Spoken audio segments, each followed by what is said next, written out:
landscape architects and planners out of Andover. The bulk of the presentation will be carried tonight by Greg Hockmuth with Epsilon Associates. But before we get into that, I just wanted to talk a little bit about why we're here. We're here for the primary reason that Austin Prep is trying to be a good neighbor. Austin Prep was approached by the Town of Reading police chief over the course of the last number of months with regard to parking issues on area roadways around the campus. And the police chief and the town had asked that they try and address this by expanding parking as possible within the limits of campus. So the plan you're going to see tonight is, I believe, a thoughtful plan that makes a major step for the school with regard to parking and capturing parking on their own campus that will bring them up to where they need to be for the foreseeable future, but also keeps as much of the work outside of the buffer zone as is possible. And with that, I would hand it over to Greg, who's going to walk you through the layout of the plan and the impact on the buffer zone. Thank you. Thanks, Greg. Good evening, everyone. Greg Hockmuth from Epsilon Associates. I'm the project wetland scientist. As Chris mentioned, parking is really the driving force behind the project. We can talk about that a little bit tonight if you'd like, but most of that work, in fact, all the parking lot improvements are outside of the jurisdiction of this commission. That will be discussed with the planning board. But part of the project involves improvements to an existing softball facility, upgrades to the existing stormwater management system, landscaping improvements, and the additional parking areas that I discussed. You can see this aerial photo that Chris prepared really shows the commission's jurisdiction really well. The driveway to the school is shown there as Aberjona Road. As you go down, it intersects Willow Street. And there's a isolated vegetative wetland between Aberjona Road and Willow Street that's planned right of the existing softball field that you see in that image. We added the 100-foot buffer zone, which you can see extends out into the softball field. We put the 50-foot offset on there as well, because we do have an infiltration basin that we're going to talk about in a minute. We wanted to show the commission that that was outside the 50-foot zone in accordance with the stormwater management standards. But we also added the 25-foot no disturb and 35-foot no build. The good news is all of the activities that we're going to talk about tonight are proposed within existing maintained lawn and landscaped areas. There's no activity proposed within the existing 25-foot no disturb. There's no tree removal anticipated within the buffer zone. And there's no structures proposed within the 35-foot no build zone. But within that wetland that you see there, in the top right of it, you can see another little circle with a black line. That's a certified vernal pool. Not too long ago, that was certified. It's shown as certified on the Natural Heritage and Endangered Species Atlas. There's also a potential vernal pool asterisk that comes up when you Google this wetland resource area. It's shown much closer to the road, but I think what Natural Heritage was trying to map was another isolated, confined depression that's within that IVW. We looked at it. It's about shin deep. It did hold water. It had water in it when I was there. But based on my observations, it just doesn't have a long enough hydro period to function as a vernal pool, which is probably why it was not certified at the same time this one was. But I did want to point that out. But even if that was a vernal pool, we'd still have no activity proposed within vernal pool habitat to that PVP mapped by Heritage. But maybe we can shift to the next slide. This is just an aerial view looking out towards Willow Street over the campus. You can see the softball field in the upper central portion of the image. There's a paved parking lot to the upper left of it that I believe used to be tennis courts. Is that right, Chris? Correct. Yeah, that was converted to a parking area in an attempt to provide more parking for the students, hence the problem, not enough room. But you can see softball field there, the school to the left. And I will point out the parking lot improvements are going to be in that lower field that you see in the image there. Again, outside the commission's jurisdiction. But you'll see it on the plans when we go to the next slide. This is just another view, another angle of the softball field. actually 2 ball fields. The one to the bottom left is where the parking lot improvements will be. The upper middle right is the softball field that we're proposing to improve, portions of which that do fall within the commission's jurisdiction. Next one. Another angle here is showing the same field, that parking lot I talked about to the left. But in this image too, you can see between the parking lot and the ball field fence, there's an oval that has a different color green grass in there. That's an existing infiltration basin, which we'll be talking about when we get into the plan. Next slide. That's a view of the fence. The infiltration basin would be to your left, looking into the variable width no disturb zone or existing wooded zone that surrounds that IVW. You can see that at the top of the screen. Next slide. This shows you a very cramped space for the teams to sit or spectators to watch. And one of the main improvements that the campus is trying to do is to incorporate ADA compliancy here. It's going to be ADA compliant ball field, walkways around the field, around the facility. Right now, it doesn't exist. Next slide. There's the infiltration basin that we're proposing to reconfigure. The new one will look very similar to that, but it's going to be in a different location. Next slide. And I think one more. Let's go one more. Yeah, here we go. So you can see the line work that's overlaid of the aerial photo. You can see that the proposed field, the new field, is shifted slightly counterclockwise. The reason for doing so is to allow space for the concrete walkway to go around the field, but to also make room for the stormwater management area that you're going to see in an upcoming slide. That's going to be between that right field line and the IVW, the wooded buffer zone of the IVW. But the parking lot improvements that I mentioned earlier, you can see those are ghosted on here too, to the left. And again, that's going to be before the planning board very soon. Next slide, please. So a little tough to see here, but you can see some grading off the right field line. That's the grading associated with the proposed infiltration basin. And Marchionda and Associates, the project engineer, they designed the stormwater management components to this project. It's a mixture of new development and redevelopment. So the project's been designed to the maximum extent practical to both the Reading stormwater bylaw and the DEP stormwater management standards. Soils were great. All the test pits that were done in this area, I think it's mapped mainly as Udworthens, which it's hit or miss, but they did test pits out here and the soils are very, very well drained. So infiltration is going to be very, very doable here, not just with the infiltration basin, but to the field itself. There's about 70 square feet, 73, I think, to be precise, square feet of the ball field that would be within the commission's jurisdiction, just on the outskirts of the buffer zone. And then a small concrete walkway that borders parallels the fence that will be around the new field. Again, just a minor encroachment into the buffer zone. And as I mentioned before, no trees within the buffer zone will be removed. No disturbance within the 25-foot no disturb, no structures in the 35-foot no build. We do know that the commission likes to incorporate no disturb markers. And I think it would be a good idea to put some of those markers around that portion of the project. The client would be happy to do that. And it's my understanding too that there was some landscaping debris observed during a recent site visit by commission members. We'd like to know where that is, just so we can make the grounds crew aware of the resource areas that are there. And if it is from the school, it will be removed and restored. If it's from the abutters, it will be removed and restored. Happy to talk more about the project. There's not a ton within your jurisdiction, but efforts were made to make it that way. And go a few more slides. Yeah.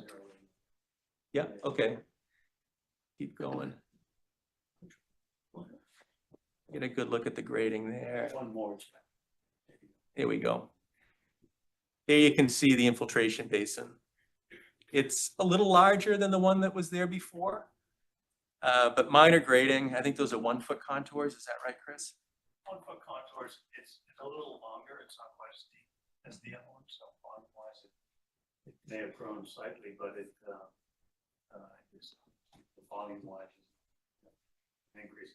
Most of the stormwater management is handled through infiltration under, for the parking lot, under the infiltration is under the parking lot, and for the ball field, the infiltration is under the ball field. We try to isolate them. Can you explain what the gray polygon is? I gather the infiltration is the ovals of topo lines. Yeah, so is it this in here, this grid Yes.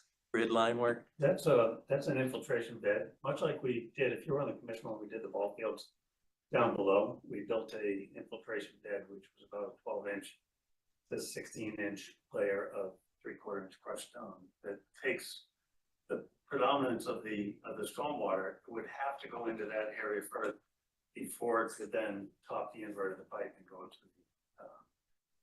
the detention basin, infiltration basin that's on the exterior. Thank you.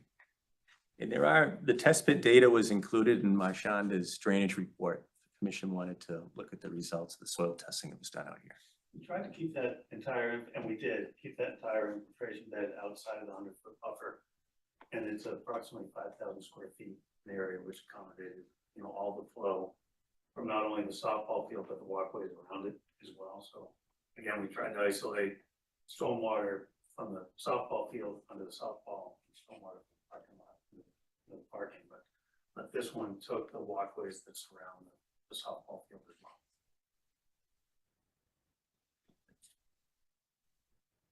And as with any stormwater management area, there'll be operation and maintenance plan, construction period, pollution prevention plan, everything that goes along with it. That was provided in the stormwater report. Okay, anything else?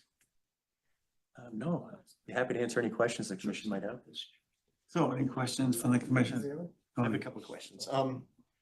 The field currently is grass? Grass It's and gonna stay sand. grass. Yeah, the infield is mainly sand. And the field itself The is, existing field is a clay infield and a natural grass outfield. And The proposed field is, it's synthetic, it is. okay. Do you have any upgrades to lighting? We are proposing sports lighting as well, which is located on the plan, as well as a photometric layout was included. Do you know if those are dark sky compliant? They are, it's a Musco system, it's an LED system. And the cutoff is really impressive, so. Again, the photometrics were included in the original plan, but if you want documentation on their dark sky verification, I'd be happy. Yeah, would you mind providing that? Thank you very much.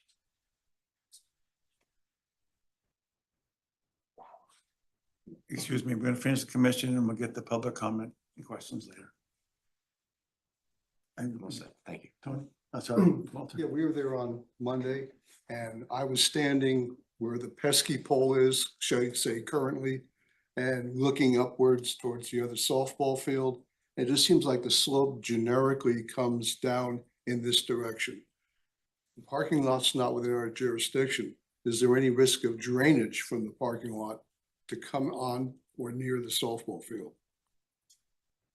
No, the drainage system under the parking lot is entirely designed to be self-sufficient and contained within the parking lot. There's a leaching basin and a series of rain gardens that have been designed within the parking lot. Good, I'm good. So no, it's, they're entirely self-sufficient. And then the other thing was, again, standing in that, looking up, being a retired softball player, it just seems like it was sloped from center field down to the right field area, Existing. existing field. Excuse me. So you're going, I didn't realize it's gonna be this long an interaction. If you're gonna, can you go up there, please? Thank you. I assume for the softball field to be compliant, it's gonna be perfectly level. It's not perfectly level, but we are correcting some of the drainage on there. it will pitch at a slope of about 1% from left field to right field. If we were to try and get a perfectly designed softball field, that would require the pitcher's mound to be at a high point and everything else to grade off at 0.5% on the infield and then 1% beyond that, which would have resulted in deeper cuts in left field than we were comfortable doing. So we super elevated the field at 1% across, which is dramatically flatter than it is now, but it has a cross pitch on it. So it's draining left field to right field, heading for the wetlands.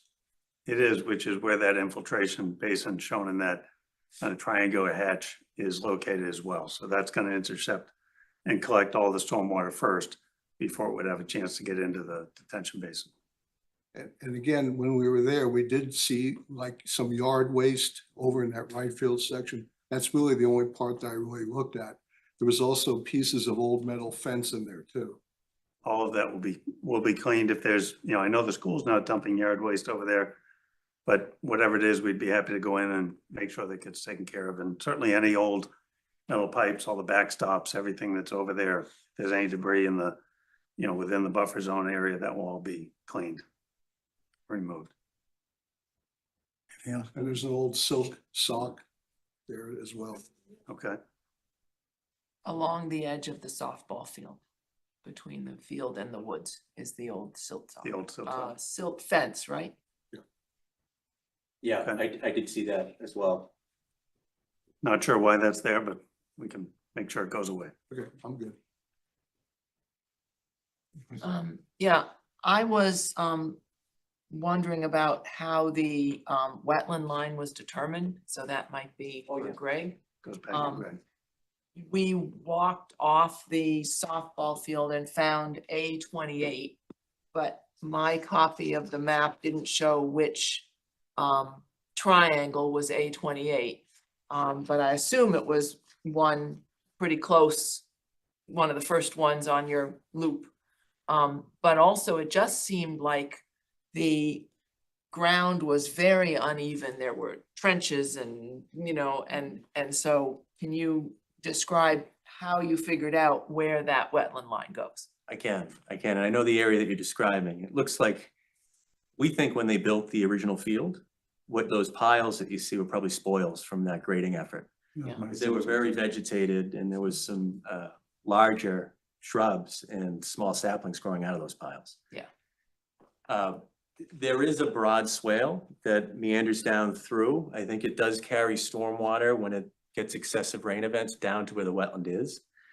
There's a very unnatural slope on the softball side, probably a result of the filling activities when the original school was built. It's a TOA slope wetland along that edge closest to the improvements that we're proposing. It's a little bit more natural as you walk down parallel with the school driveway towards Willow Street. That would be the top side of that wetland line. Then of course, right along Willow, it's very obvious. It gets a little gray walking up through the abutters property. We didn't want to do too much augering in that location because we were off-site. But it really didn't impact the project. So some of those flags could move a little bit, but they're not even shown on this plan. But it was based on soils, vegetation, and indicators of hydrology. The vernal pool, I was there March 25th, so it was an optimal time to look at mean high water for those pools. And I looked really close at that upper depression just to see if I saw anything that would make me want to hang a flag. And Epsilon did do a delineation out here probably 10 years ago. And one of the wetland scientists from our office did flag that upper depression as a potential vernal pool. But I didn't see the need to flag it. Okay. In my opinion, it just does not have a long enough hydro period. Yeah, what puzzled me was the flag A28 was on a branch that seemed to be over the bottom of the depression. Yeah, so it not did, over the that point that you're break and talking slope about, of any kind. it does creep up a little bit. There's a little bit of a seep coming out of the bottom of that swale. So I did carry the line up a little bit into that swale, but I augured all the way up the swale and I didn't see the need to flag that as a wetland. It didn't meet the criteria. It was fill, but it didn't have enough indicate as a hydrology within that to classify it as a hydric soil. I did also flag a BVW on the other side of the driveway that borders on the Aberjona River. And I didn't mention it, but that is a regulatory floodway with BLSF, a map zone AE, that does not cross the driveway. But we did flag that as well, just to see how far that buffer would come in, and it didn't come close to this activity. All right, thank you. Anything else? I had a note on here. On the write-up, it said there will be no trees removed. And I was questioning that because it looked like you're making a storage shed sticking out where there would have been trees, but tonight somebody said no trees removed within the 100-foot buffer. Right. So you will be taking some trees down to put the storage shed Yes, in. Okay. and I should have mentioned that there are some trees proposed to be removed outside the buffer zone, but none anticipated within the buffer zone. And besides the lawn clippings, we also noticed there is bittersweet and garlic mustard on that same edge of the softball field. So I don't know if that's something that the school wants to address, or if that's far enough away from your project that it's not something you're thinking about. We can discuss that with the school and see if it's something they want to try to tackle. It's, Yeah. as you know, it's Challenging, challenging, right? but if you want it to work, it will work. You can make spanakopita out. That's right. Okay. That's all. Sure, anything? You want to talk about the two areas of yard waste that I saw? Get that out of the way first. Yeah. So how do you want to mark the map? Do you want to bring the map up again? Yeah, I'll just go to the aerial one, which, maybe this one here, does that help you? I may just go and point as opposed to stand here and go a little left, little right.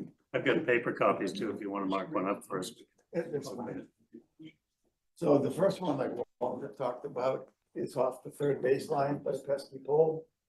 So, well, this isn't exactly the same, but you go out to the pole and it's about 15, 20 feet off the pole. And it's actually a fair amount, so you really can't miss it once you go out there. The second one is actually where it used to be tennis courts. There's still a fence around it. And there's like a windscreen, maybe left over from one of those tennis courts. And it says Austin Prep on it. By the A of Austin Prep, you go right out towards the wetlands and you go to the top of the hill where the depression starts. And again, there's quite a bit there as well. So I mean, I don't see how that could be in a butter. I can't imagine the trek it would take somebody to bring grass clippings that far. And I'm not looking for a blame game at all. It's just that if it is somebody who does your landscaping, you know, you can stop them. So I do think that that's in your ballpark. Okay, let's see. So I did notice other flaggings that were done, and one was the same color yours. Maybe that was the older one you're talking about. I also saw Norse Environmental. Yep, Some flags out there. That's just. can't miss theirs at the metal tags. And that's why I didn't miss it. I normally have Martha there with her eyesight, which is better than mine. So then I have a general question. When the project is underway, where's the equipment going to be kept overnight? Yeah. Yes. So there's no reason that we would need to be anywhere near the 100-foot buffer with maintenance or storage of equipment or stockpiling of materials or anything else. So we would be happy to live with a condition that says it's entirely outside of the 100-foot buffer. Yeah, I expected that to be true, but I wanted to ask it because I didn't know what the plan was. I don't know why you would park it near either, but We would. okay. So I guess it would be good to know, just so it's confirmed that it's not near our jurisdiction, but. We can add a note to the site prep plan that says no storage of materials or parking. That'd be within great. the And then it 100-foot goes to buffer. the contractor to do the work, and that way it's in writing, so they know to behave themselves. We also, just so you know, when we put this out to bid, we put your order conditions in the project manual so that they're responsible for anything that you've given us as a condition as well. Okay, and so wherever that place is, we want them to be taking the typical precautions for refueling and things like that, and maybe some kind of a covering underneath for leakages, because things leak. Okay. So how do we think you would handle any concrete washout kind of activities? Again, anything like that would be outside 100-foot buffer, but typically we allow a concrete washout, but it's got to be cleaned daily. It can't sit there over time and be left. So Yeah, just want to be sure it's not near. the, so that's typically covered in our site preparation and earthwork specifications that are part of the construction documents that go out to the bidder. We don't typically carry that on plan. It would be in the written spec. But I'm happy to add it to the plan if that's the board's wish. Much as anything, I just wanted on the record that is not going to be in our jurisdiction. So you have a note on there saying that you're going to protect the existing subsurface chambers. How are you going to do that? What's your plan for? You're going to put. They're a low fence- enough in grade and elevation that that we should not get to them. The note is really intended to make sure that the contractor is aware, A, that they're there and that they're responsible for any damage that may occur to them. So Do you think there's going to be any heavy equipment going over? there'll be some rubber tired vehicles that may go over it for earth moving, but again, there's a pretty good separation in grade, a couple feet of grade, so I don't expect any damage to that.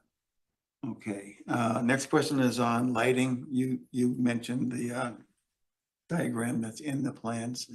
But that diagram seemed to be just the area of the ball field. I didn't see anything beyond it. So do you have leakage beyond the ball field? Because the numbers were still in the 30s or something at the edge of the ball When field. we gave the, and I'd be happy to share this with the board, when we did the photometrics with Musco, we gave them a perimeter of 30 feet around the field, which is the setback limit, to make sure that we wouldn't go over any of the property lines. And that would be all the way around the field itself. There Okay, may be some spill of light from before we get to 0, on the foot candles, but it would not be beyond 30 feet. yeah, outside the okay. roads. And I was looking at the shape. I didn't see a 30 foot measurement. So it may just be that that's why the shape looked like a ball field to me. Sure. Okay.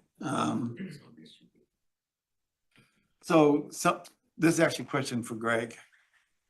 Somewhere in your narrative, you were talking about there's an area where you're saying there was not an hydraulic connection. Can you talk Yeah. about that a little bit more? I can. So this is a really unique wetland. I struggled to find a connection. And I think what's going on here is an outlet control structure on Willow Street that was put in. It looks like a drain manhole with 5 orifices that were drilled around the top of it. So that wetland has to fill up, spill into the outlet control structure before it gets into the drainage system. I think that was an attempt to treat that wetland like a detention pond, so it wouldn't tax the drainage system out in the roadway. There's no hydraulic connection to an adjacent wetland or a direct connection into the storm sewer. It's like a retention pond with a emergency overfill. You know, which usually is riprap. You know, the pond will fill up, go over the riprap. So that's not deemed a connection. I treated this the same way. I thought for sure it was gonna be a bordering vegetative wetland. When you walk up and you see the wetland across the street, but what I also saw is the wetland across the street was roughly 2 feet lower elevation wise where the water was to the wetland on our side of the road. Okay. So I do think somebody engineered this thing to be treated like a detention pond. Almost like it was on purpose. Okay. That's actually the last question I have. Do you have anything, Chuck? Sure, I'm gonna pick up on that question. So the connection with that structure, the outfall is probably right into the Avajona down the storm drain, right? And then probably goes right into the stream that's just up the street from this project. Angled towards the center of Willow, so I think it would enter the storm drain and then probably eventually get to the river, sure. Sure, that's not a connection? If it was at the same grade and it was continuous, like your typical culvert would be, yes. But where this has to fill up, enter it, spill down, and then get into it. So where's, I mean, can you cite the section of the WPA that everything, and I think what you're saying is coming from your personal experience, but if the commission looked it up and went through what is the connection, what does that sound like? What does that sound like in the Yeah, WPA? so good question. So the Wetlands Protection Act talks about streams, and streams can be intermittent or perennial. Streams can flow through a culvert, and a wetland that's vegetated that borders on a stream is a bordering vegetated wetland. In this case, we've got a wetland that doesn't border on a stream because there's a disconnect between that culvert and the wetland. But only sometimes. Well, most of the time. Yeah. During an extreme storm event, that Mhm. wetland fills up, enters this outlet control structure, and then gets in. I think prior to placing that outlet control structure, that would have been a BVW. So that intermittent aspect of this isolated wetland makes it in fact an isolated wetland. So it needs to be a constant connection. Or at the same grade of the wetland itself, because, you know, the reality is that vernal pool is gonna dry up. If that was an intermittent stream, it's gonna dry up, but it should all dry up at the same time. You know, this wetland has to fill up, spill into the orifices by a couple feet. Yeah. And then drop down probably 4 feet to get into the pipe. So I think before that structure was put in, this was a BVW. Have you seen these structures anywhere else in your travels? Yeah, we had one down in Stoughton that was a little different. It wasn't, the one that I saw was precast and designed. This looks like somebody had something spare kicking around the yard and just poured some holes in it and dropped it in. Yeah. The one in Stoughton Can't imagine. was a big box that had a rectangular orifice where the wetland would fill up and spill in. But what I also found on that one was below, it had a lower orifice that was a continued connection. It was buried because it wasn't maintained. So when we maintained it, it was a BVW because it was a connection that just wasn't functioning. Yeah, so just 2 follow-up questions. Did you do any excavating around this to look for that same I didn't have to, connection? because you can look right in it. Okay, You can look right in it and see the bottom. You can see there's an RCP at the bottom. There's nothing else entering it. second, do you mind going over what the commission loses or gains if it was also covered under the WPA? Oh, sure. So where it's an IVW, it's just the local bylaw jurisdiction only. So we didn't send a copy of this to DEP. If we had sent this to DEP, I can almost guarantee this would have got a quick review. It's a buffer zone project. We're pretty far away from the wetland. It complies with the stormwater management standards. So it just saved us from filing with DEP. So we still get a bylaw order. It's still before the commission. You're still the approving authority. You can still condition it however you want. It just means we don't have a DEP file number. We're still gonna have to record it at the registry, still gonna have to do an as-built. So it seems like very administrative stuff, but there's no standards, additional standards that the WPA would bring that we would need to review. No, just another set of eyes, you know, and buffer zone projects typically get a quick file number with no comments. Thank you. I think we exhausted all the questions on that one. All right, I'm totally satisfied. I did have another question. I thought I wrote it down.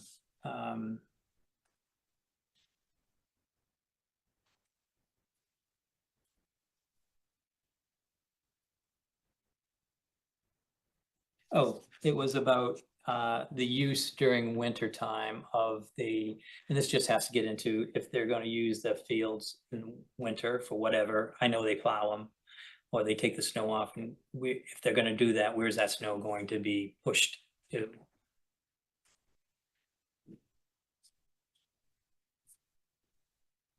Being softball, it's not typically a field that's gonna be used in the winter. If they did want to use it, they could certainly plow it. And there'd be plenty of room to be able to plow it for practices or other PE classes or other things and leave the snow entirely on the turf surface itself. There would be no need to remove it or push it into the parking lots or, anything else. Does the operation and maintenance plan have a condition for monitoring for crumb rubber and a end of life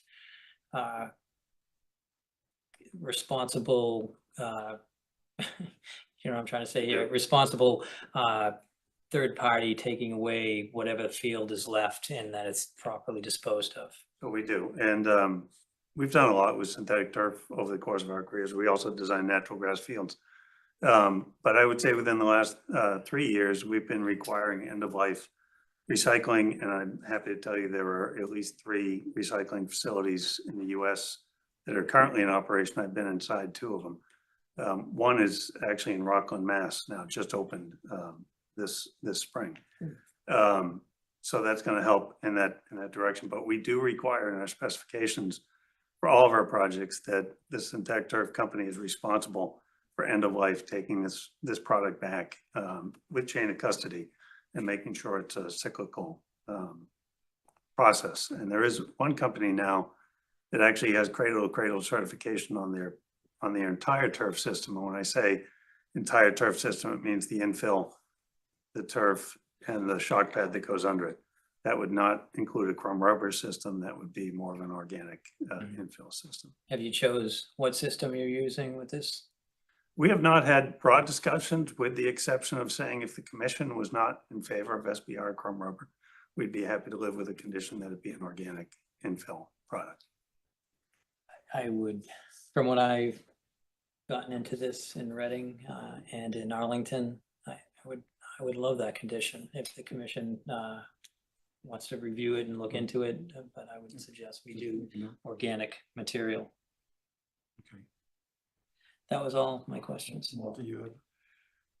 I keep looking at your diagram. Is the field symmetric? Is the field symmetric? Yes, the field is symmetric. There's a walkway on one side that may make it look lopsided. That's not on the Bear other with side. these eyes for a second. Of course. Is home plate around here now? No. That's a dugout. Yeah. Yeah, That's so. this is home plate right here. This is your baseline. That's the, And this is your outfield line. What you see underneath is the existing condition. So we've taken the proposed softball field and we've shifted home plate, which is right now right about here, okay. existing, and we put it out here. And we've rotated it clockwise. For instance, and this is probably for everyone's benefit, see this dark line here? This is your foul pole existing presently. The new foul pole is going to be out here. So we've tried to rotate this field to get it out of the 100-foot buffer as much as we could and pushed it further away from the neighbors to get outside of that 30-foot setback. Well, to me, the left field foul line is shorter than the No. right field. Oh, Walter, It's the same. So Walter, here's home plate.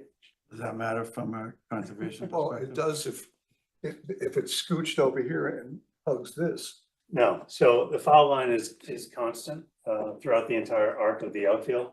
Home plate is here. This would be your foul line coming right down here with a foul pole here and coming this direction. It's right here, and then you got a constant 200-foot arc in your outfield. So no scooching. There is no scooching going on. That's good to know. Any other questions before we open it up? Okay, we'll now take questions, comments from the public. Let's start with anybody online. Did I read anybody?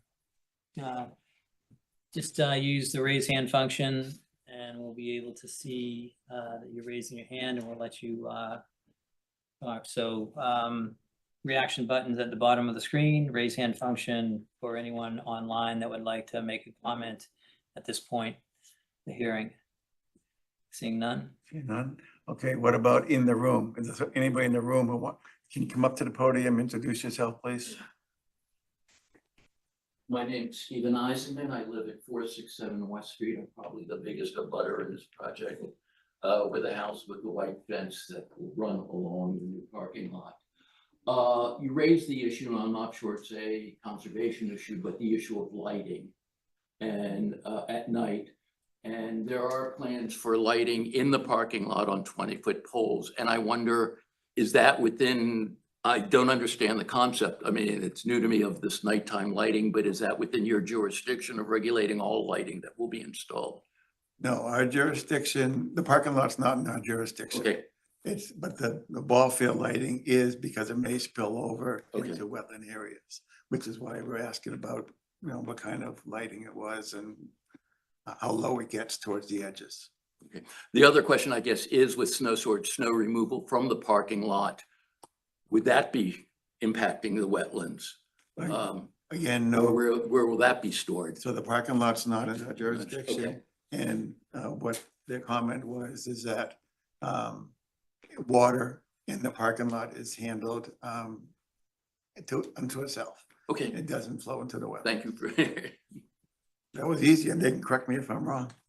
Mr. Chair, do you mind if I just? Of course. On that, I think I can help a little bit. To your question with regard to site lighting of the parking lot, all the parking lot lighting, well, first of all, we've applied for planning board site plan review, so that will be correctly. That's under- okay, that's, yeah. Yeah, that will be correctly We're under new the to planning this. board's jurisdiction, and a stormwater permit as well, will be reviewed by planning board. The light poles in the parking lot range between 12 feet and 20 feet, but they're all downcast, concealed units that are dark sky compliant as well. And we've got a detail on those and photometrics for those in the plans as well. Happy to answer any other questions that you have. If it's not Conservation Commission related, we can, meet outside for a few minutes. Okay, that'd be great. Thank you. Okay, are there any other questions from the room? I don't see any. So this point, I have one more, Brian. Yeah, so, and Greg stood up and, thanks, Greg, you were anticipating my question, the upper depression, potential vernal pool flagged by a colleague. I was just wondering if, you can let the commission know if, even if let's call it potential vernal pool, is the boundary, further away than any structures, that is being proposed on the site? Yes, yeah, even if that was a vernal pool, we'd have no activity proposed within vernal pool habitat. Thank you. okay. So, seems to me our next step, can I have a motion to close the hearing? Unless people have. We any have a other couple questions. of, so just think about what's been asked for, mostly photometrics, and, some lighting questions. And to, I think, review the, operation and maintenance plan, but that's not a whole lot. I'm not sure. I didn't ask about photometrics. It was Tony, but, So we start. he might want to have a chance to review it. Yeah, I would like to look them over. So you would prefer a continuance to have time to look it over? Yeah, is that all right? Not gonna get objection out of me, so.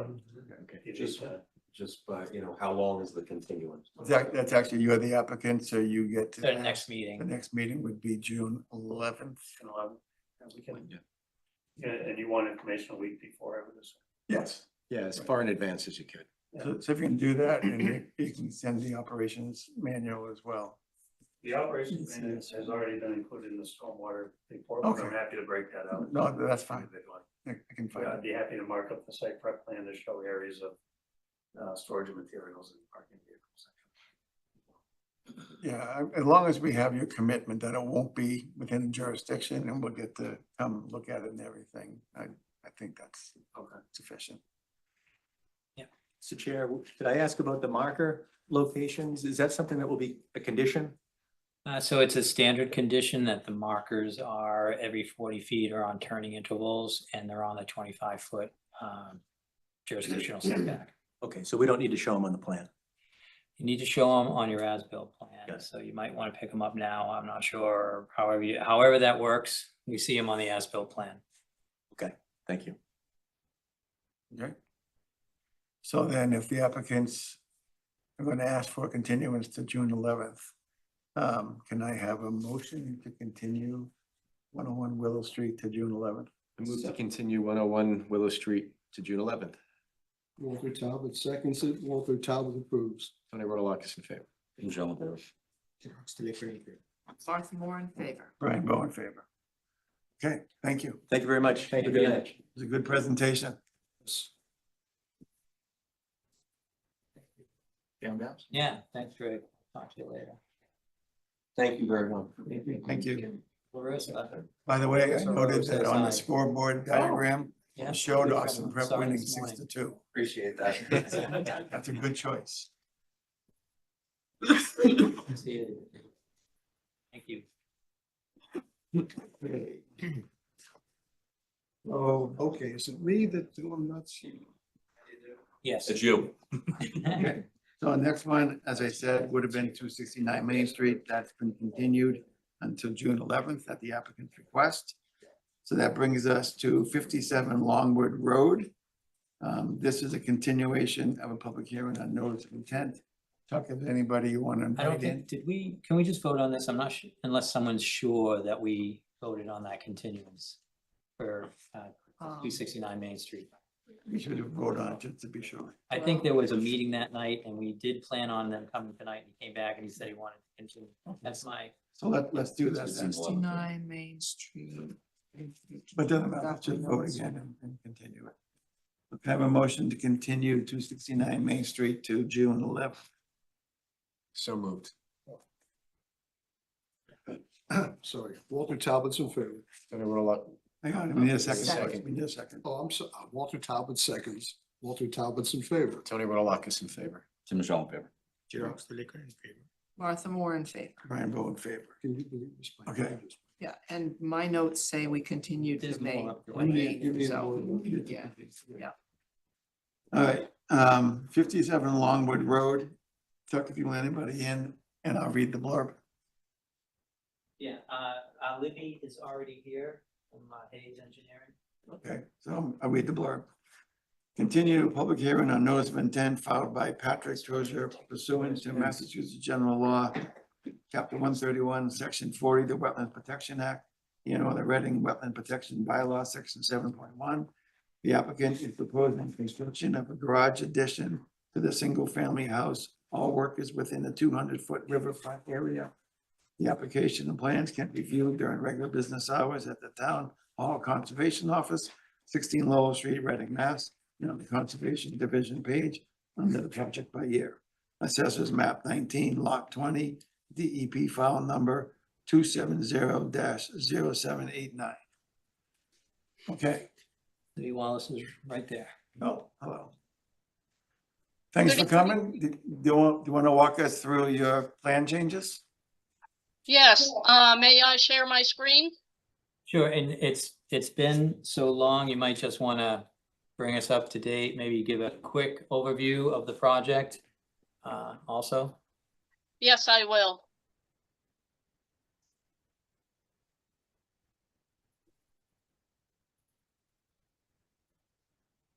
Good evening, all. For the record, this is Elizabeth Wallace, wetland scientist at Hayes Engineering, representing the applicant and property owner, Patrick Trozier. We are before you with a proposal for a 3-car garage with a living space above. Hopefully you can see the shared plan that I have up. This is the existing condition. We have an existing house, single-family house, with a paved driveway off of Longwood. An unnamed stream is located across the street and behind the houses across the street. You can see, maybe you could see the line here in the locus. The stream is sort of at the bottom of the plan. As can be seen here, we have a house with porch, a little walkway to the driveway. The driveway slopes down to the paved street. And we are within the 100 to 200 foot riverfront area. This line at the top is the extent of the approximate 200 foot riverfront area. As shown here, the existing building in the riverfront area is 44 square feet. The existing driveway and walks are about 1,132 square feet, about 31% of the riverfront area. Existing walls in the riverfront area are about 104 square feet. There's existing stone areas, which are about 75 square feet, and existing vegetated riverfront area, which is grass, mostly in these green areas. The owner is proposing to do a proposed 2-story addition. The proposed building is about 778 square feet. You could see this adding on to the existing house. The garage will be converted to living space, and the new addition will serve as the garage. They are proposing 3 spaces for the garage. And in order to accommodate the new addition, the proposed driveway will be expanded to the left. And the existing wall will be moved over to the edge of the new pavement. A walkway will connect the proposed porch to the driveway. There will be proposed dry wells on each side to collect runoff from the roof. Additional items added to the plan consist of labeling the proposed walkway as turf stone, so they'll be mostly pervious. We have we actually have 2 proposed walkways, one of which is not shown here. Firstly is the proposed walkway from the porch to the driveway, and another is extending this existing turf stone walkway down to the existing driveway. We are also proposing a mitigation area to the left here of native shrubs and other plantings, about 687 square feet of mitigation area. They are newly proposing to replace this existing retaining wall in front because it's in poor shape. During construction, the expanded driveway will be the first thing paved so that any loose soil does not wash into the roadway or across the street. There'll be a temporary waste and material staging area over to the right here. We've designated a small space for that. Let's see.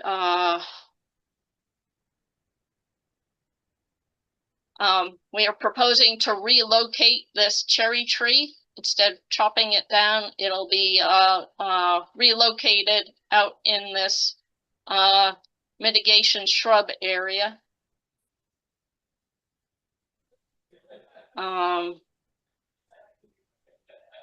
And I believe that's it for the revisions.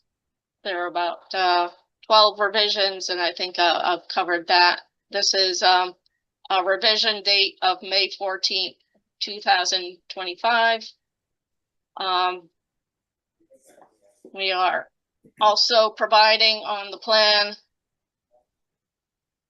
an impervious areas table comparing the existing total of riverfront area percentage covered, which is 1,1280 square feet, which is about 35% the riverfront area. And for the proposed, we are proposing 1,816 square feet, which is about 50% of the existing riverfront area. It is an increase, and that's why we proposed the shrub mitigation area. We are also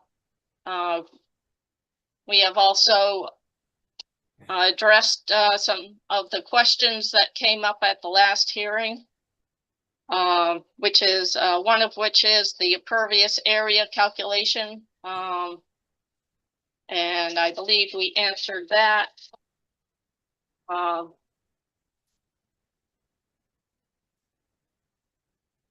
And there was a question of where the owners would park, and they would be parking on the street. I believe that's that is allowed. Erosion controls, we could not think of any way to put erosion control in front of the driveway, so we have added a note to say the first thing the contractor will do will put binder on the expanded area, just so the construction equipment won't drag soil around and have it open to washing down into the street. There was a question on how this complies with the Wetlands Protection Act regulations redevelopment standards, and I'd like to go through those. Firstly,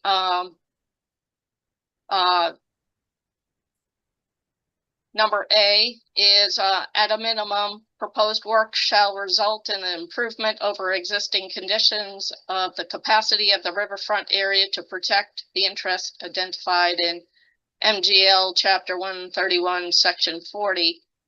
So our response is that the riverfront area improvement consists of installation of a stormwater treatment system, which the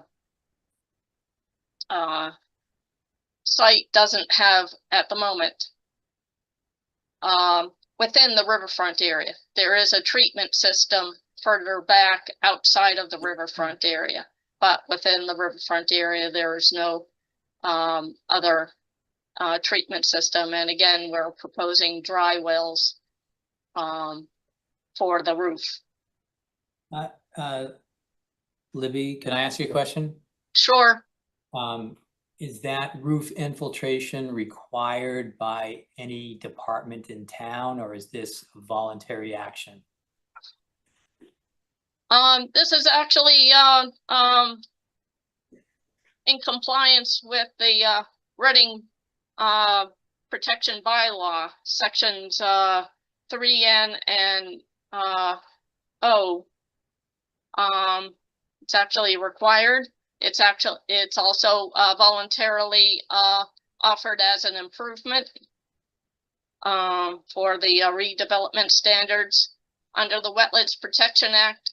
Single family houses and outside of so we have a stormwater regulations here in town. Are you required to put that in for that reason, or is it it's just part of this project? So I understand you don't need to put it in single family house, but you are. Are you just doing that to meet the improvement standard under number 1 of 585?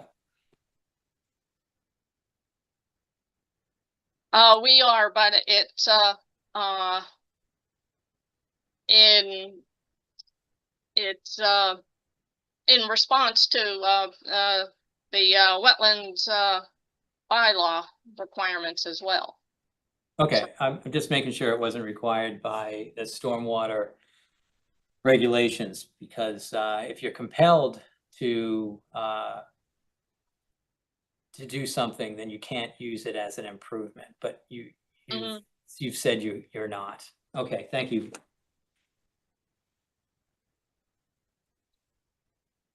Okay, do anything else?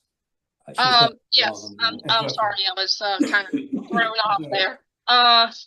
Yes, so, that's, number A. Number B is the stormwater management is provided according to standards, and I did say that, single-family houses and additions of that sort are not required. However, we're doing it, as a provision of the Reading Wetlands bylaw requirements.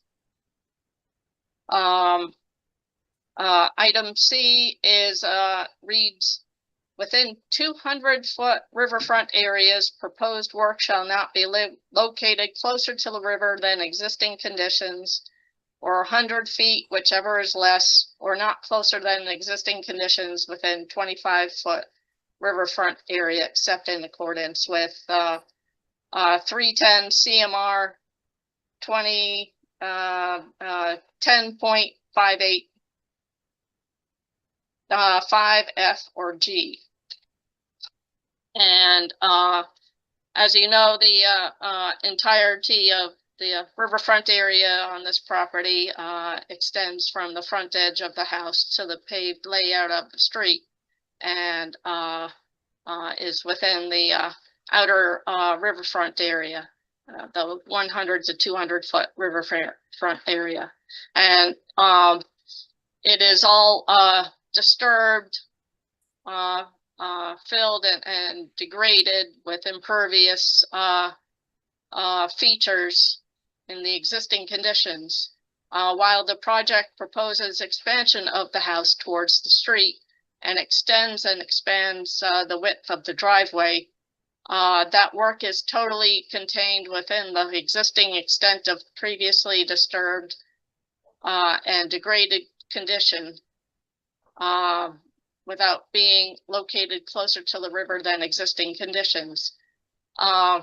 We are separated from the river by the street and by single-family houses. We are outside of the 100-foot buffer. Yes, we're expanding towards the street, but it is our opinion that it does not bring it closer than required. We are keeping out of the 100 feet. We are not expanding it outside of the property. So we are keeping all our improvements within the area of riverfront and not expanding it towards, towards the river closer than 100 feet. I agree, and I think you could count the driveway also, so you're not getting any closer. Thank you.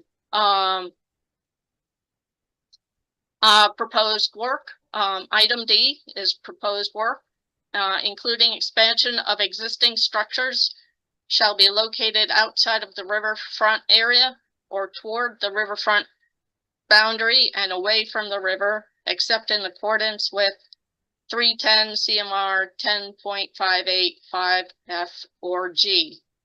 And our response is that the current garage addition placement is already located towards the riverfront area boundary and outside of the 100-foot RA, and is in fact separated from the river by the street and single houses. The current placement of the garage addition also takes advantage of the availability of existing driveway for garage access. The garage addition structure, could be relocated, westerly to the rear of the house, where it would be outside of, the riverfront area, but you can't get back there, with a vehicle.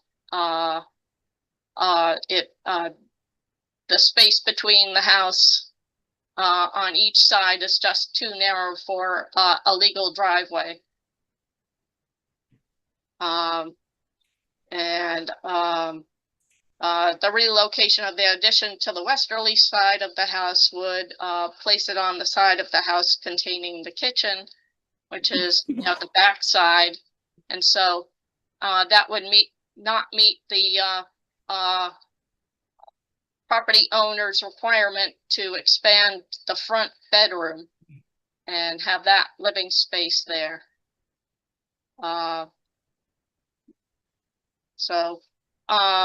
And there are other, we looked at other alternatives, and we concluded that the relocation of the addition outside of the, riverfront area would not meet the project goals, of access to expanded, garage space and bedroom renovation.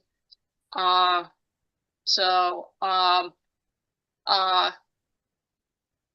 our opinion, this is the only place for an addition. It takes advantage of existing developed areas. We can provide, some mitigation, not all. We're about, 600 square feet short of, mitigation. But, we are providing as much, mitigation as we can on the property. We can, discuss other mitigation, needs, in a bit. Item E is the area of proposed work shall not exceed the amount of degraded area, provided that the proposed work may alter up to 10% of the riverfront area if the degraded area is less than 10% of the riverfront area, except in accordance with the 310 CMR 10.585F or G. Our response is that the area of proposed work exceeds the amount of degraded area within the riverfront area. So the applicant is proposing, mitigation in accordance with, 310 CMR 10.5G. And we'll get to that in a moment. Item F is when an applicant proposes restoration of on-site, degraded riverfront area. Alteration may be allowed, notwithstanding the criteria of 310 CMR 10.585C, D, and E at a ratio in square feet of at least 1:1 of restored area to area of alteration, not conforming to the criteria. Areas immediately along the river shall be selected for restoration. Alteration not conforming to the criteria shall begin at the riverfront area boundary. Restoration shall include removal of all debris, but retaining any trees or other mature vegetation. 2, grading to a topography which reduces runoff and increases infiltration. 3, coverage by topsoil at a depth consistent with natural conditions at the site. And 4, seeding and planting with an erosion control seed mixture, followed by plantings of herbaceous and woody species appropriate to the site. Our answer is that the applicant is proposing mitigation. That is the shrub area, 687 square feet of shrub mitigation. We're going to regrade that and place herbaceous ground cover with native shrubs in that area. And going on to item G,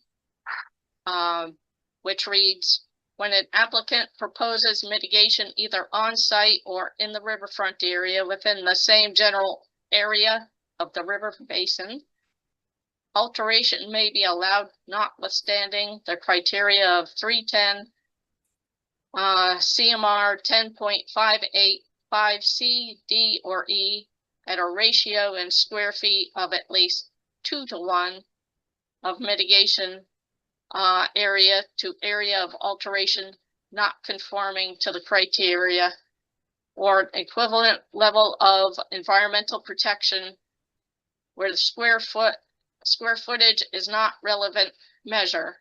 Alterations not conforming to the criteria shall begin at the riverfront area boundary. And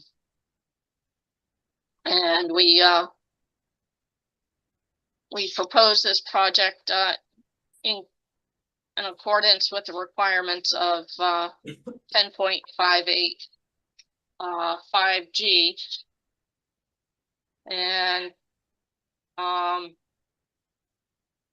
so as I said, we are proposing mitigation for the riverfront area disturbance.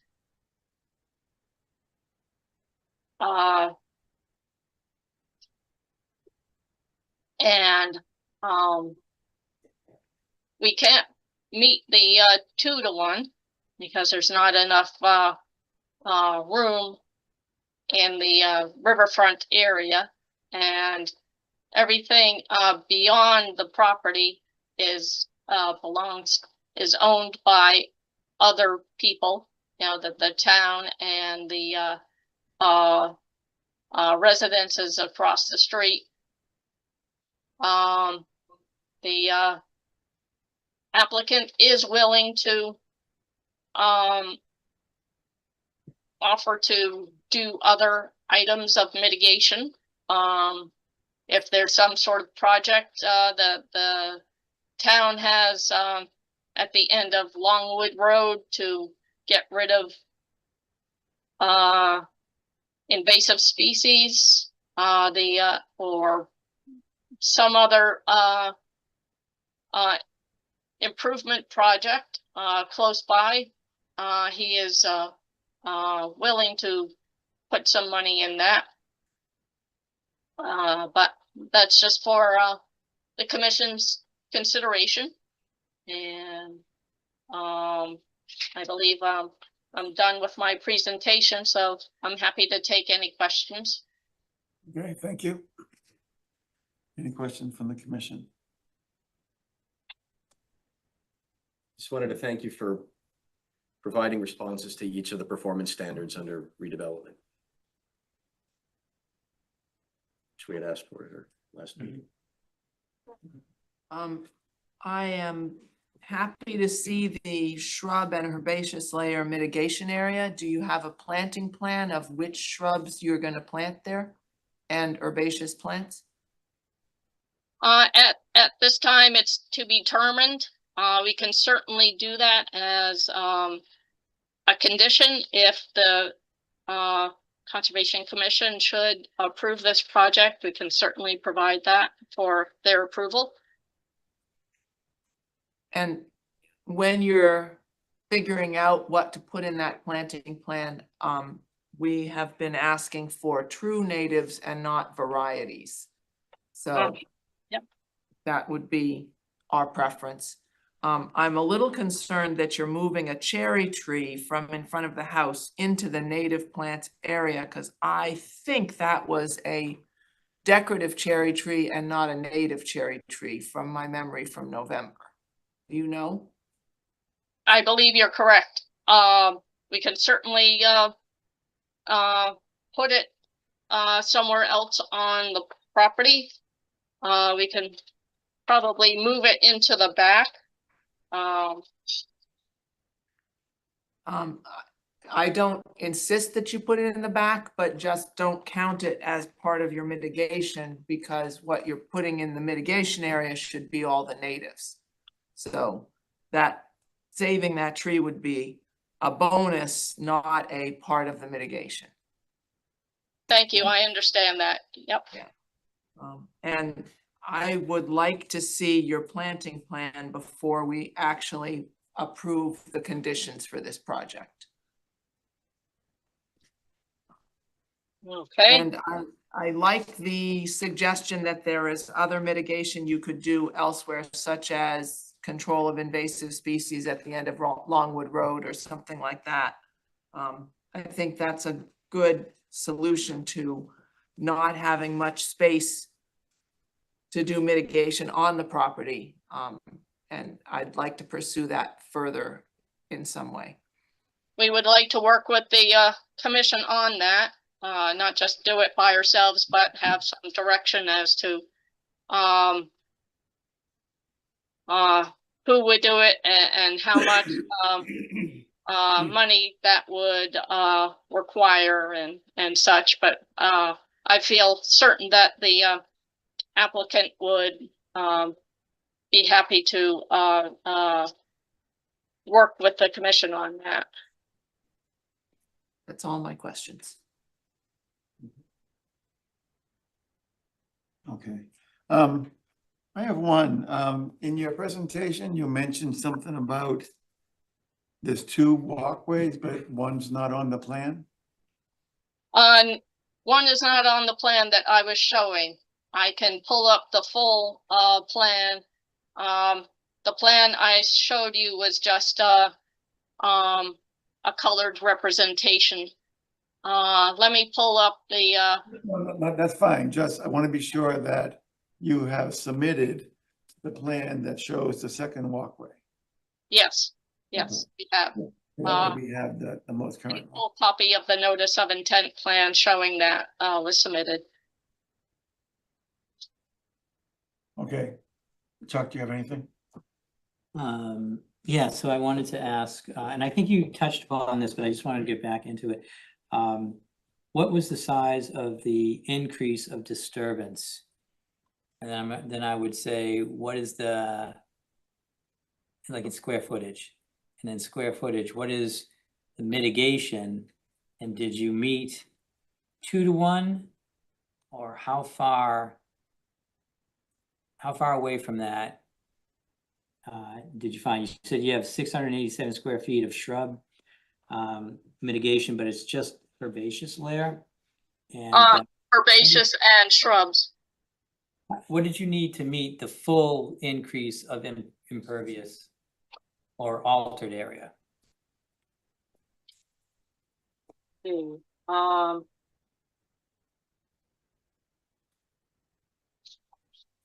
Sorry, just reviewing my notes on this. Yeah, that was the 10%. If you're over 10%, blah, blah, blah, that one. In your I letter think it was to us, E. it says 566 square feet increase in impervious area. Yes, It's supposed to be 2 to 1, Oh. right? And I know I'm trying to, is that what you're representing, that you're doing mitigation, not restoration? And so you have to meet 2 to 1? that's what I'm saying. This is all disturbed area with lawn. If the commission wants to count it as restoration, I'd be happy, but in my view, it's replication. Just taking out the turf and replacing it with native species. Yeah, no, restoration would be a full forest, or that concept of all 3 layers needed: herbaceous, shrub, and tree. So it is mitigation. It's 2 to 1, and it looks like you needed like 1,100 and you have 700. So we have another 4. If I get my math right. Close Yeah. enough. Yeah. So we're looking for another 400 square feet somewhere, and is that what's being offered?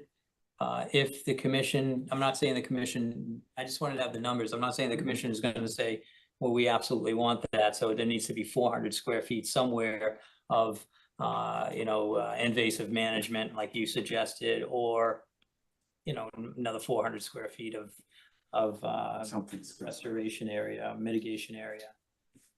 So I think we're doing a planting plan is, Yes, yep.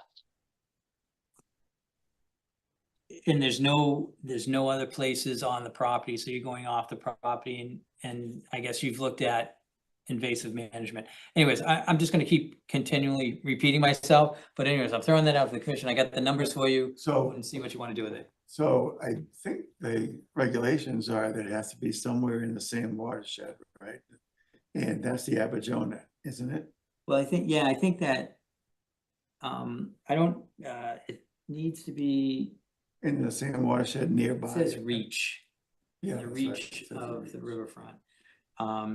But So for example, could we consider something at Castine, which is still the Abidjona?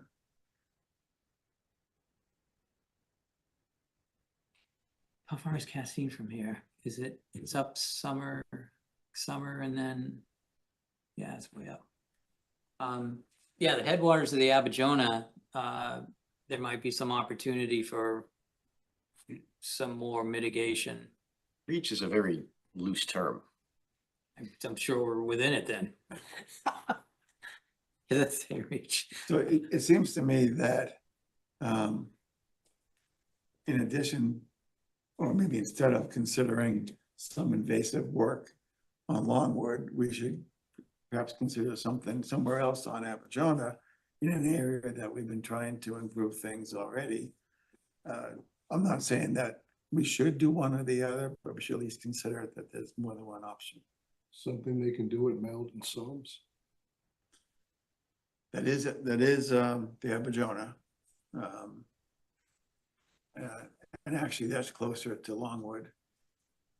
Yeah, I heard that the applicant wanted to be close to his own address. So we can make suggestions, but I don't know, Libby, you'd have to say yes or no. I'm wondering what the end of Longwood looks like and how close it is to the stream. I don't have that. map Invasive in front of me. management for 400 square feet and out there may be so insignificant for 1 year, for 2 years, it takes 5 years. It should be a pretty big project. It's a little small area. If there was like a little patch out there that you saw, that would be worth going after, like something near the rock wall or across the street, some small patch that you could eradicate so it doesn't spread. That makes sense, but to jump inside a meadow of Japanese knotweed and say, hey, this 400 square feet, we're gonna treat for 1 Yeah, year. I mean, that's why I don't know if that's gonna be useful Yeah, to us in the end, whereas something at Castine or somebody suggested Let Psalms and Walter did. That might be a more significant impact. And Castine, we've been fighting with the pollinator garden there right along it, so there's things that can be done in that area. And some of them are pulling things, maybe more weeds than invasives, but it certainly would improve that area that we've been working on.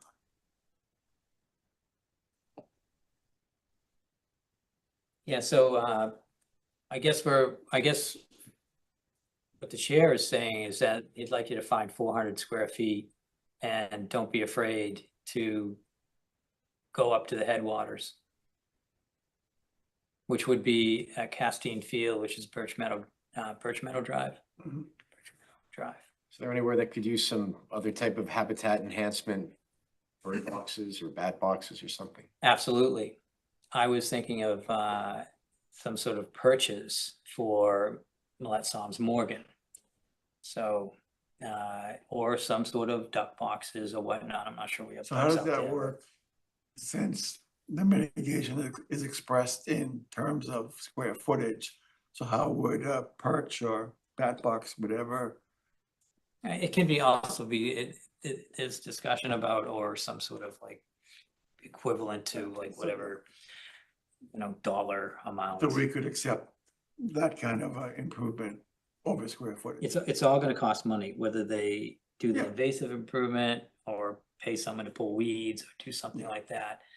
But there is a close wetland down at the end of, so it's between Arcadia and Longwood, there's a wetland, and maybe that could use some duck boxes. You know, that could be out there. I don't know how they get out there, that's not my job. But was in the past, but it's not now. But that could be another suggestion. You know, Okay, so we've already asked for something that requires you to come back with something, namely the planting plan. Could we also give you some homework to make some suggestions for other alternate mitigations along the lines of something we've mentioned tonight? I don't know if you're familiar with Castine Field at Birch Meadow. You can go look at it and if any ideas of what you could do there to help with our unwanted vegetation problem. You could give some thought to Tony's suggestion of bat boxes, Chuck's suggestion of perches at Millet Soms. You know, and come back with something that your homeowner's willing to do for this additional mitigation.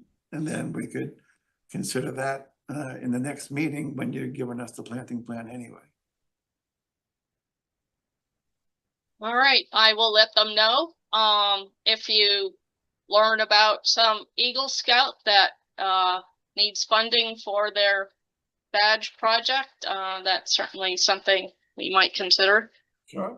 Well, Is there anything else that we need to have before the next meeting? There's only two things I can think of. just want to review the planting plan. It's supposed to be true natives, herbaceous and shrub layer. And then the question was, does the commission want the extra 400, whatever it is, plus minus square feet? And the answer is yes, they do. Gave you some suggestions, but you can come back with something that the applicant agrees with and that we could really sink our teeth into. Okay. So given that, can we continue? Do you approve, do you agree with the continuance? yes, I do. Okay, thank you. I move that we continue this hearing to June 11th. Walter Talbot seconds that motion. Walter Talbot approves that motion. Tony Rotalakis in favor. Michelle in favor. Martha Moore in favor. Brian Bowe in favor. Okay, thank you. So she has something else on the agenda, the partial certificate. So if you want to jump down to number 8 while Libby's here, it might be a good thing. Okay. And so we're going out of order. We're going to cover item 8 under old new business with is a partial certificate of compliance request for lot 3 lot subdivision of 16 Nugent Lane. So we did have a site visit out there. Martha, do you want to take us through your site visit, and then I can adjust it with my site visit if I see anything? Yeah, we had the plan with us that was on the website, and we had the letter from, whose letter was this? Hayes Engineering letter with a list of 7 things that were changes since the place was built in 1993. And I have notes on my paper here. Next to the retaining wall of the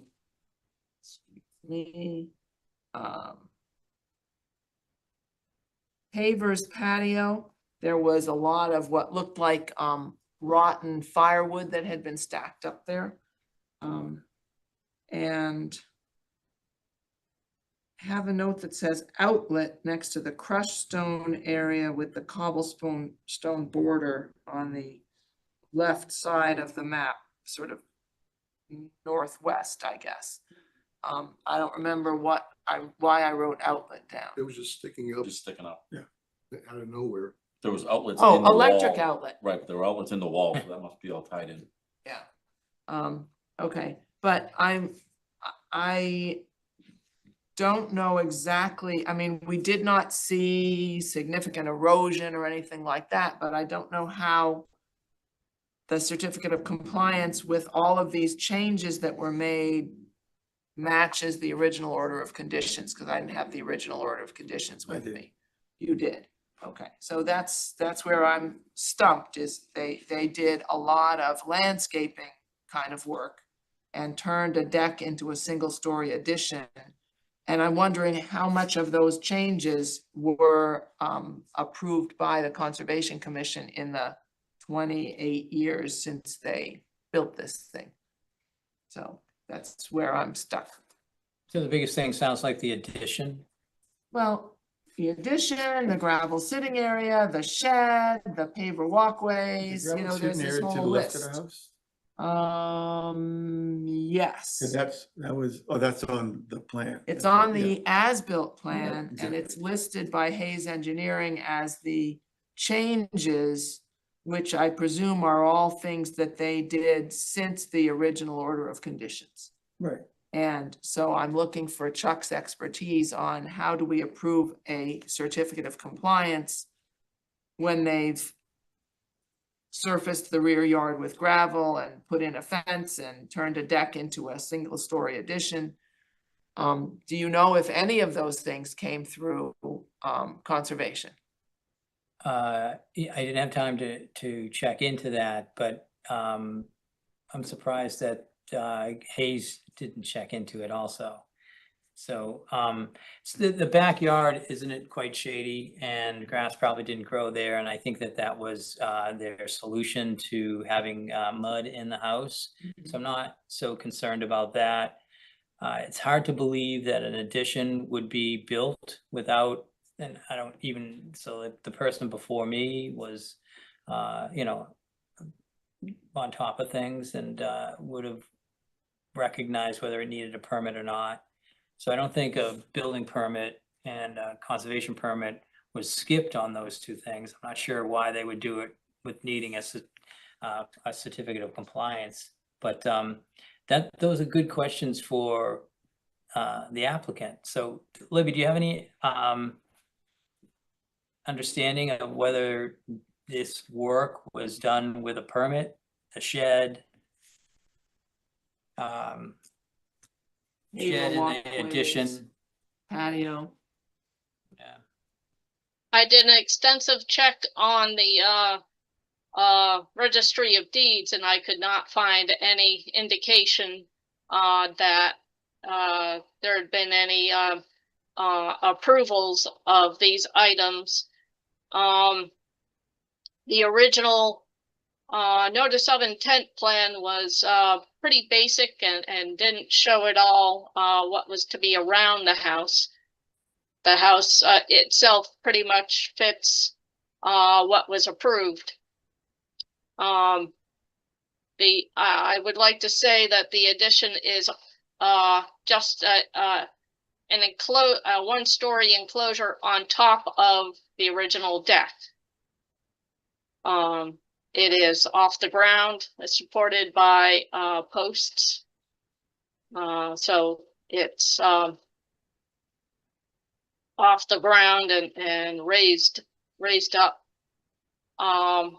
Is it three season or just like a storm screened in porch? Yeah. No, it looked like definitely part of the house. I just called it a porch because I didn't really see what was in there. But it's definitely it was definitely put on the deck, so it's raised off. I don't know whether the pavers are pervious or not. They didn't look like it. No. The applicant's attorney looked through documents and couldn't find any indication that any of this had been approved either. I'm sure that the sitting area was probably not approved. Can you explain which sitting area you're talking about? sorry, it's the gravel area. Okay, yeah, Gravel area, opposite the, enclosed deck. and that gravel area extends into the 25-foot buffer zone of natural vegetation, as far as I can tell. It does. It's still, pervious though. And I'm looking at the outdoor kitchen area, which were like a stone thing with a gas grill. That's on the plot plan here. It's not on your list of additional things. And it does look to me like that's within the 35-foot zone, even though 35 feet isn't marked on this plan. It's certainly very close to the 25-foot line. Do you know anything about that kitchen area?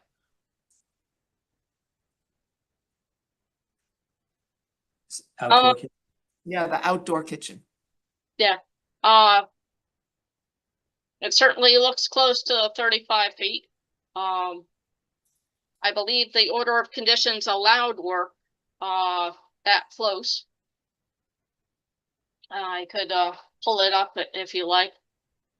Well, the line that's on the plan, and I only have the tiny one I printed off my computer, so it's hard to see. Looks like it says 25-foot BVW buffer to me. And the Yes. 25-foot line goes right along that retaining wall. Yes, it does. Okay. So then I'm thinking that outdoor kitchen is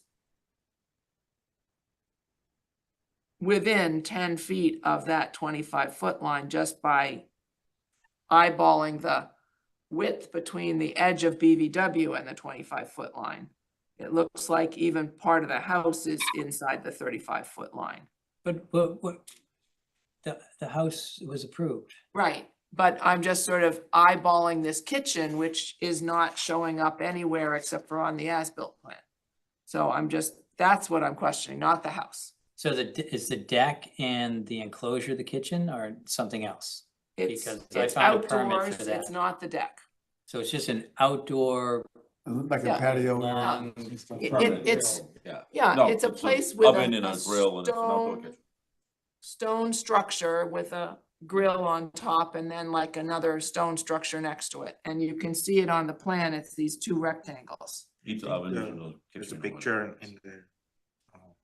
If you like, I can pull up some photos. Sure. Okay, This- I will Yeah. be. Okay.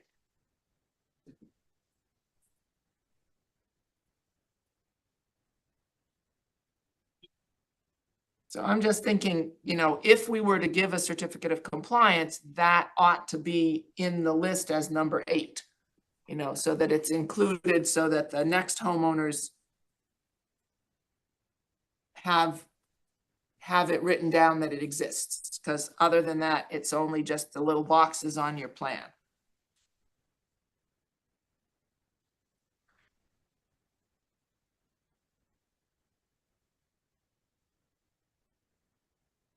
Sorry, it's taking me a moment.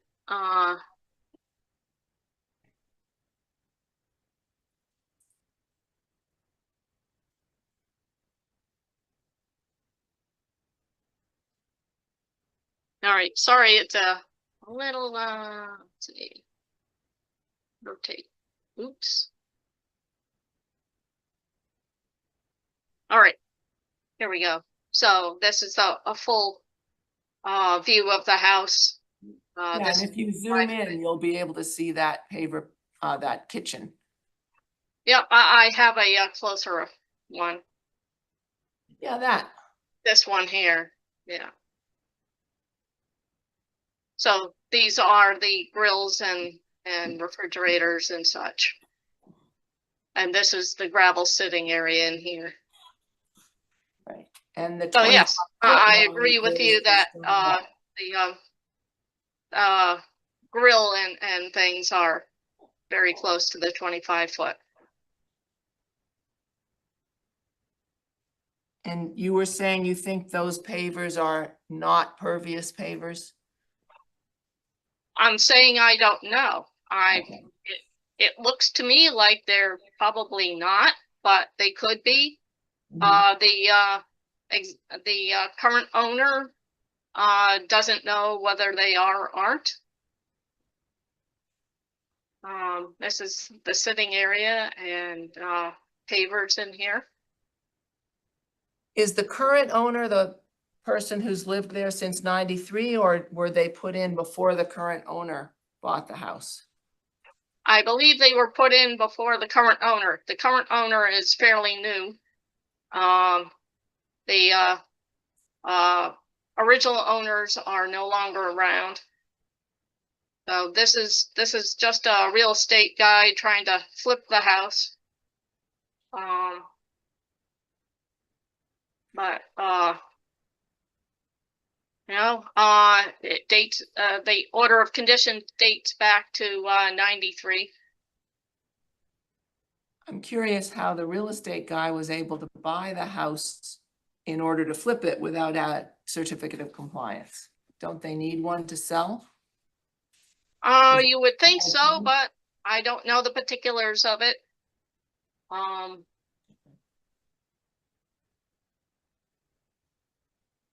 Okay, so We're I just had enough presenting questions. this. I'm I done. don't know, dates or anything about when it was all put in. We're just recording existing conditions, presenting it to the commission. Here's the original order of conditions, if you want me to turn to any specific page. no. I had that with me and I had I went through the special conditions. I didn't see anything like that concerned me. The one thing I did see that I want to add is in that gravel area to the left of the house. Yes, Clearly, there's been leaf blowing and leaves have been blown towards the wetlands, probably for a number of seasons, but it's really inhibited the growth over there of vegetation. If you look at it, it's clear as day in a swath from the gravel area. There's lots of matted leaves and not much vegetation. You look to either side and you see fuller vegetation. mm-hmm. So I don't think that should stay.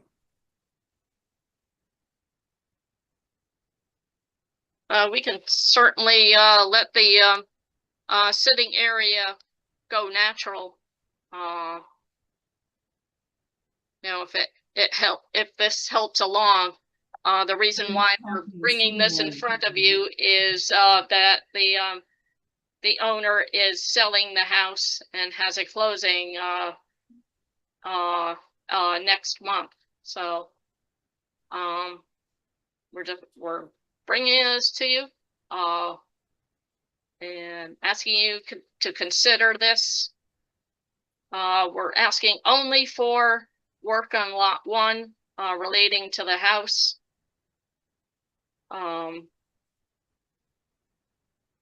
We're happy to hear what you have to say, and So Libby, my understanding of what Brian said was he wasn't questioning the gravel sitting area itself, but the piles of leaves near the gravel sitting area that's inhibiting the undergrowth under the trees. And not so much piles of leaves, just okay, yep. a coating, a matting of leaves that have been blown over that way from that gravel area. So I Okay. was not suggesting you let the gravel area go back natural. Okay, thank you very much for that clarification. Thank you, Martha, for still doing it.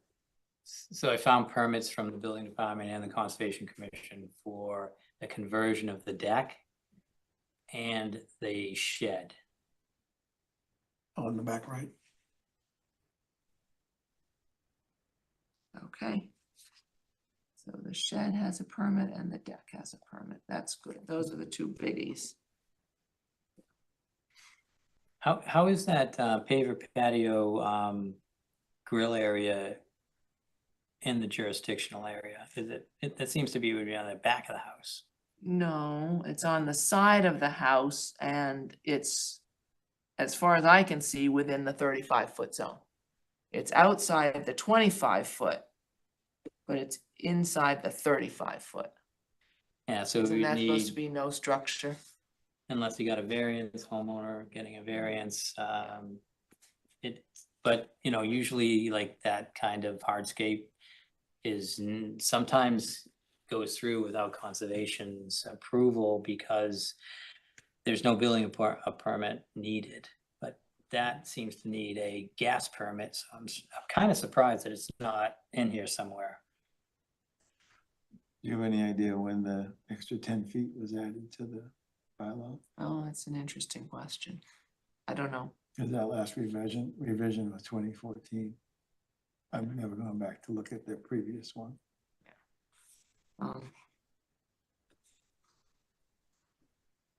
I'm happy that there are permits for the Yeah. two big issues I agree. and I think I'm comfortable with approving this certificate of compliance, but I want to hear from other people. Everybody else has been sitting here like with their mouths shut. Anybody other I have thoughts? a bigger picture question. How many parcels are there? Or how many, It's a 3-lot okay, subdivision. there's 3 lots. Have certificates of completion been issued for any of the other lots? Partial on number 1 Okay, but not on number 2. or 3. The order of conditions is 20 years old? 1993. You can do the math. I thought there was like a 3 to 5 year shelf life on those.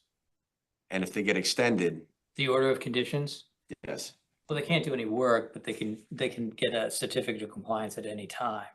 Like they wouldn't be able to so they don't need to do a come back project, and, they couldn't like start that project now because it was approved way back in the day. but they don't need to come back and ask for an extension to keep the order of conditions alive. No, Okay. no, so they don't have to ask for an extension. This has nothing to do with the order of conditions. This is simply, I guess, you know, we're reviewing the work. If there was anything additional, which we have, but it's not about work. It's about closing it out, which is needed. These things always come up when they're selling or refinancing or something like that. Any other questions, comments on the commission? Anything for you, Chuck?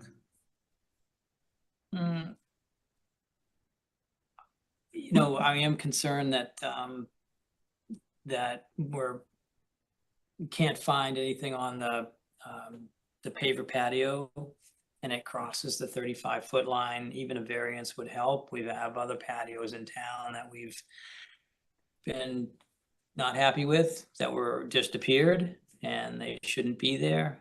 Some of them are on conservation restrictions and whatnot.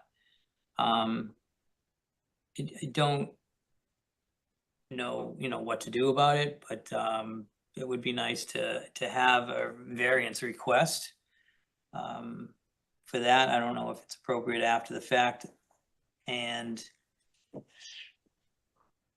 yeah, unless there's a gas permit out there, I don't think the town would have known about anything going on with that. Which happens a lot.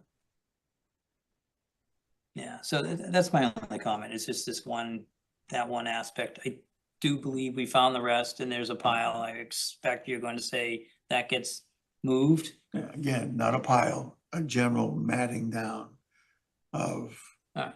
quite a reach. So beyond the- Olivia, it sounds like we're talking next month for the closing. Yes, And so there's a request to remove the leaves. And so, yeah, we would really want proof before we move forward on that. So sounds like you're coming back to the next meeting. I don't think they've said it yet, but so since we're having that time, I'm going to put the onus on you. And I'm going to ask you to find whatever permits you can for that patio and the gas and to see if usually on the corner of gas permits and electrical permits and building permits, my predecessor would just initial it somewhere. So it doesn't have to be a whole new permit. It's just initialed, you know. The conservation administrators, and her name is Fran Fink. So seen that before. I looked through this here, but or get as much information on it you can. And can I add removing the rotten wood pile along with removing the leaves? I looked at that. I didn't think it rose to a need because it's very rotted. Mhm. I just thought at this point, it's already habitat. Okay, It's already full of every kind of critter you can imagine, so. To be picky, there was at least two pieces of construction type wood, 2x4 type stuff. Okay, I didn't see those, but those should be taken out then. But I don't think the firewood needs to move, needs to be dealt with.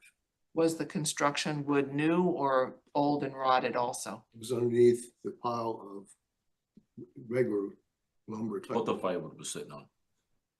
So maybe it was get it off the ground or something. Yeah. Okay, Do you think it needs to be removed? Do you think it's Probably fine? rotted through, it's gone. Everything over. yeah, I think so. That was an old pile. Gone. Okay, Okay, so then it sounds like we're gonna have to have another meeting. This is not a hearing. We don't have to vote on our continuance or anything. But Libby, it sounds like we'll see you again next meeting. I guess so. Is that the 11th again? Yes. and would it be appropriate for her to ask for an after the fact variance so that these things are on the record? Or is that not what we're looking for? No, I don't think that, yeah, I think that you're okay with it, and Okay. that's kind of what I heard. So then what shows up on the as-built plan is the starting point for the next homeowner.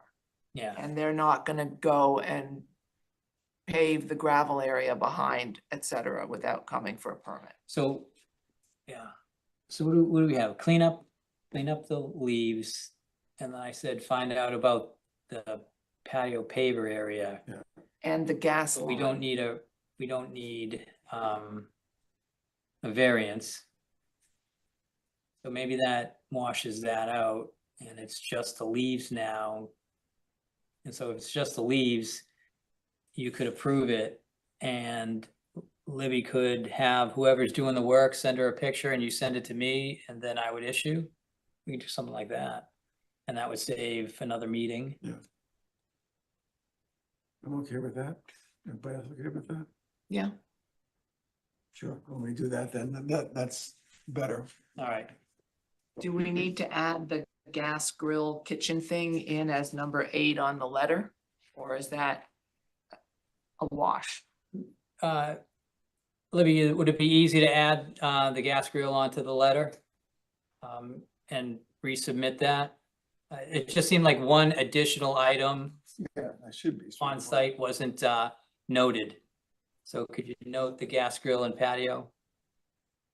Yes, I can do that. Okay, so when I have that, and then like a picture or just you letting me know that the leaves have been removed, I can issue the partial certificate of compliance for the 16 Nugent. You have to vote. Okay. And the typical thing you say about how deep down to remove the leaves is when they're decomposed, that's where they can stop? Yeah, when you get to the point where it's already part of the soil level habitat, that's when you stop. Okay. So we need a motion to approve the certificate of compliance for 16 Nugent, Partial. partial. I move to approve a partial certificate of compliance for 16 Nugent. Walter Talbot seconds.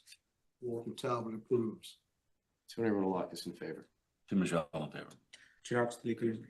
Martha Moore in favor. Ryan Bow in favor. Okay. Thank you. Thank you very much. You're welcome. Before we move on, I would like a 5-minute break. Good night. Good night. Sounds good. Was that Walter seconding that last one Yes. again? Walter seconded almost everything. You have one. That's my job.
pick up where we left off. We have finished the hearings and now we're on to old new business. Item 7, which is 14 Willow Street, yard waste dumping on conservation land. The conservation land is the Millet Sons Morgan Conservation Area. And that didn't take long. No. It actually took the very next day after our cleanup. So I would just cover this really briefly. So basically Chuck got a report. And so we talked about it.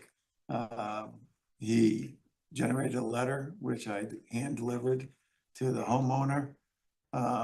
He was pleasant, and he agreed that he would clean it up. So he did let Chuck know that he had cleaned it up. I didn't see Chuck's email to that effect, so today at the field trip with the Barrows crew, I checked out the area and it was in fact cleaned up.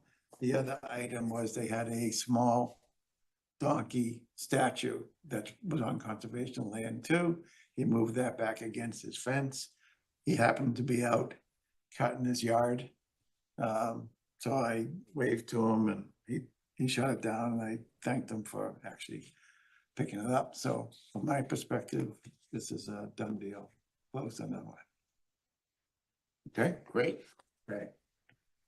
Next. 544 Summer Ave, certificate of completion in granite bound locations. Do you want to talk to that one, Chuck? Sure.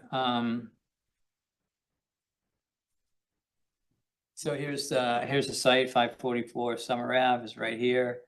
So they have an issue, they just wanted direction from the Conservation Commission. They have the 25-foot line runs approximately in this direction. And so what they've proposed is 3 in-ground rebar, whatever they would put in there. It's like a rebar, probably is a rebar, but they're not visible. And you know, so the commission's been asked, would they accept that? Or this area here is a garden. And typically we ask for the homeowners to, we understand this is like yard, you don't want that. So I'm not saying, hey, you need rebar, you don't need rebar, it's up to you.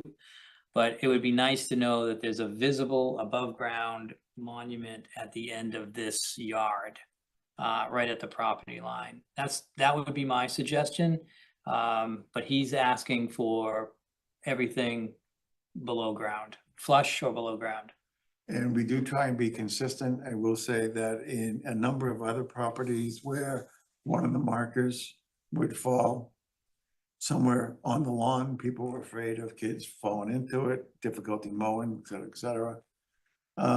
And so we have allowed them to make it flush with the top. My opinion, that's what we should be asking for here is whatever marker they use, rebar, spaghetti, whatever, it should be flush, but visible. And we also have the ones at the end of the property be raised, so they're more visible. In this case, it would be in the garden area, right? Yeah, or even at the back of the site. I remember the site that was, if I go back to this here. Yeah, there was, the filled land there. This guy has, this is like huge and he's just, so this is like a roughage area here, but right at the end of the property line would be a good spot for the one that's above ground. I don't agree that we should have flush rebar or anything hard in the ground, a grass surface. So so the rebar is so you can find it with a metal detector. That's the whole purpose of that situation with the rebar. So it's not flush. It would be deep in the ground. And that's why I said it doesn't really matter. I mean, I only want the one out there because conservation agents it's consistent a lot in this town where you would look on someone's property and you see these things, you go, ah, yeah, 25-foot line. This is gonna be pretty easily. As a matter of fact, I came up with, Garrett Alpha Cobb, who, needs to figure out where his project is because he just put in his bounds. So, I'm only asking for one, and then the other ones can be in the ground One or, at the end of the property. yeah. And with the stream right there, I think it would be understandable for anyone with little knowledge to understand that that's the resource area and 25-foot over all the way up and down. So when you say the rebar in the ground, it would actually be an inch or two below the surface and you'd only find it with a metal detector. Right, and we don't do that, so that's not helpful for this town. Maybe, 25 years from now, the new person would have a metal detector, but we don't have one in the office.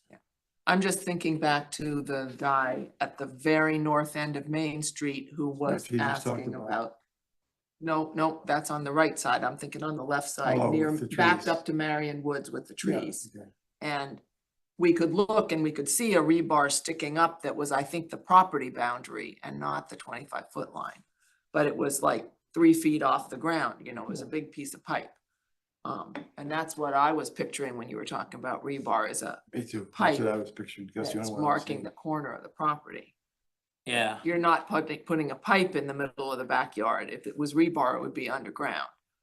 yeah, I just wanna be conscious of, people walking around or Mhm. playing or something like Right. that. And also, I don't believe the ones in the lawn are needed. So, Not needed at all. not needed at all. I mean, they're gonna be below ground, that's what he's offering. Being flush isn't such a great idea. We've asked for them flush when it was like in the back 40, the guy occasionally mowed it. Hmm. And so we asked for flush back there. There was a guy who Off Willow came Street, with the yeah. question about pervious pavers around his swimming pool, and he's not far from Wood End School. And this was back around 2020. So there was the And the one, one in the middle of his yard was flush with the ground, but it was still a concrete square with a diamond sign on top, yellow. but if we don't have to do that, Mhm. let's not put that burden on them. Let's just have the one visible one at the end of the property and let that be sufficient, because that way somebody in the future. Yeah, can I don't, still I don't find it. know, I don't don't remember remember that? that one, but this is a request not to have any Mhm. above ground and I don't would think one definitely flush say we would need be- at least the one above ground sticking up a foot or two at the very back edge of the property. Yeah, I Okay, would like to see the other, at least one more flush in the ground lawn I'm level, okay but I'm not willing doing, I'm not okay to. not doing, because the one place I can think of where we had them do that, you still worry about like a knee going down on it or a head going down on it. So I Okay. didn't love it, what us happened doing with that. my sign? So I'm fine with nothing in the lawn itself, one at the end of the property. And the purpose of that marker will be written in the order of conditions so that Well, we could, so that future homeowners know what that is and they decide not to remove it. the order of conditions has an acknowledgement page so that the old homeowner has to make sure the new homeowner gets the order of conditions. They sign and send us name and address saying that they received a copy. So they'll understand that there's jurisdiction somewhere. But you really can't add to the order of conditions after the fact. Besides, but those boundary markers are already in the They're order. in the order, of conditions. okay, Yeah. that's what I just wanted to make sure. Okay, yeah. And Yeah. are there any vegetation along that stream bank or is it lawn right up to the stream bank? Well, it came in under Williams and Sparagus, so it was delineated by a professional wetland scientist, and we accepted that delineation, and this is the 25-foot line off that delineation. Okay.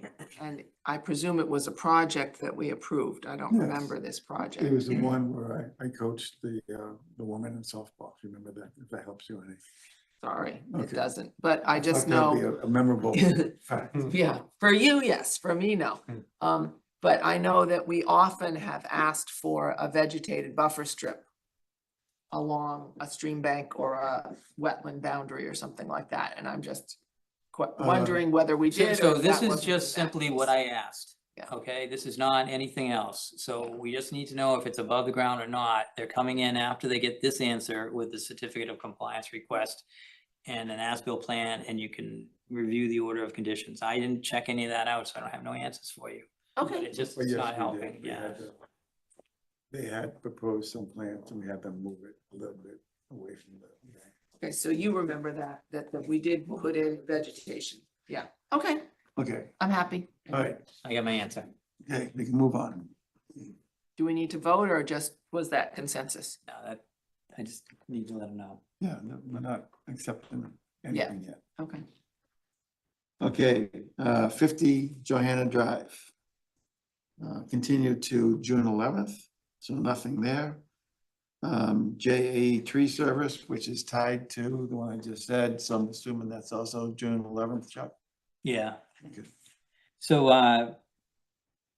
the Fodera, at 50 Johanna Drive did call me and asked about our meeting. And he said that he would reach out to the JAE Tree Service and let them know that they were supposed to come here tonight. Now, I have no control over whether that happened or not, Right. but they're not here. At the very least, the next time we're gonna hear from the homeowner is June 11th, so. So I could reach out to Mr. Federa. Just shoot him a reminder that we need. Didn't happen again, yeah. And there nobody on Zoom? Sure. Good point. It's 3 people. Kate's phone.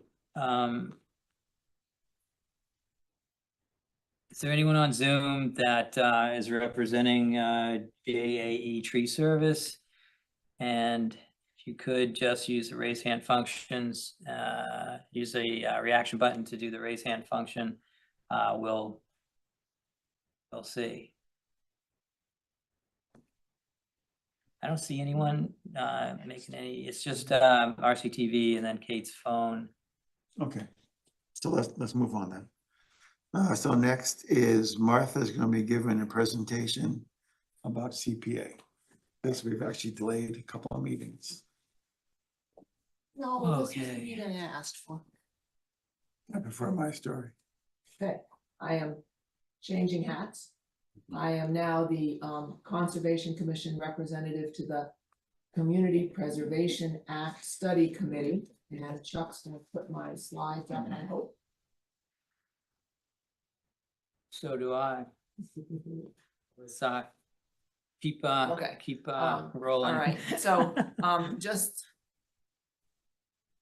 in order to be efficient with our use of time, if you'd save questions to the end of my presentation, and then, you know, you're welcome to ask questions at that point. I'm trying to not waste a lot of our time tonight. But I do want to let you know what Community Preservation Act is and that the study committee is working on recommending it to the Board of Selectmen, no, recommending it to town meeting. We've already been created by the Board of Selectmen. It would be, here we go. So I'll get to that part in a minute. Okay. Next slide. There are 4 places that the money can be spent from the funds raised by the Community Preservation Act. Historic preservation, open space and recreation kind of come as a bundle, and then affordable housing. And each of those 3 sections get a minimum of 10% of this funds every year, and then the other 70% can be distributed among the different areas there. Next. The law says that we can vote for up to a 3% annual surcharge on our local property taxes. So if you happen to be a resident who's paying $10,000 a year, and we had a 1% surcharge, it would be $100. If we went for a 3% surcharge, it would be a $300 per year increase to your taxes if you had a $10,000 per year tax bill. We can make some exemptions for the first $100,000 of your property, for low income, for seniors. Those kinds of things are being debated in the group. And nobody in our study committee thinks it's a good idea to go with the 3% number. A lot of towns early on, adopters back closer to 2000 did vote for a 3% number. It's much more typical for towns to vote for more like a 1%. Next slide. This is a new tax, but one of the things about this tax is that there's a state contribution if we vote for this. And if we don't vote for this, we don't get the money that the state would be contributing. And then the CPA committee, not the study committee, but the actual CPA committee would be the ones who decide which of those 3 pillars the money goes to any given year. And often the projects that the money goes to are unfunded or underfunded.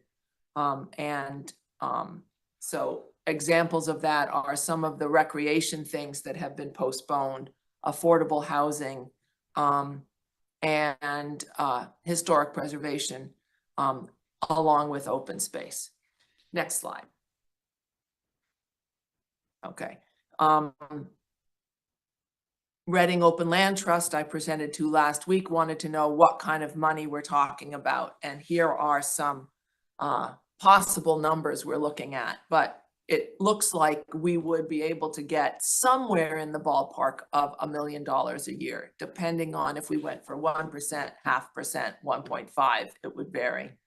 And also the match from the state varies depending on how much real estate transactions there have been, which determines the size of the state's money pool that they then split up among all the towns that have voted in favor of this. Next slide.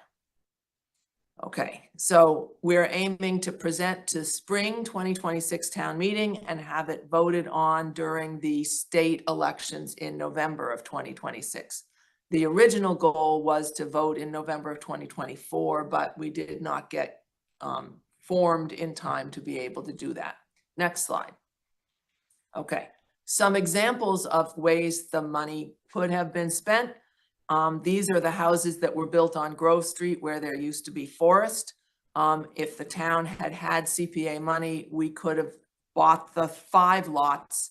And that's the first place I ever remember hearing about CPA, was when somebody at town meeting said if we had CPA, we could buy all 5 lots. Next slide. We did spend money to buy the Grove Street parking lot space and develop that parking lot. We could have spent CPA money for that rather than money out of our operating budget. Next slide. Back a long time ago, we could have purchased Matera Cabin with this kind of money. Next slide.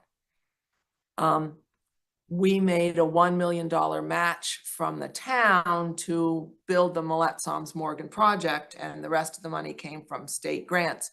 That $1 million match could have come from CPA. Next slide. The work we did at Bear Meadow could have qualified. Next slide. Town Forest is doing invasive plant removal. This is from near the compost area. That could qualify. Next slide.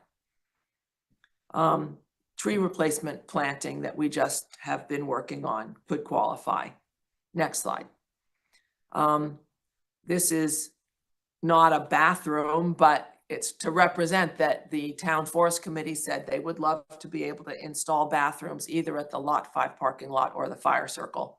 So this is one of the things they suggested they would like to see in their sort of dreams for the future.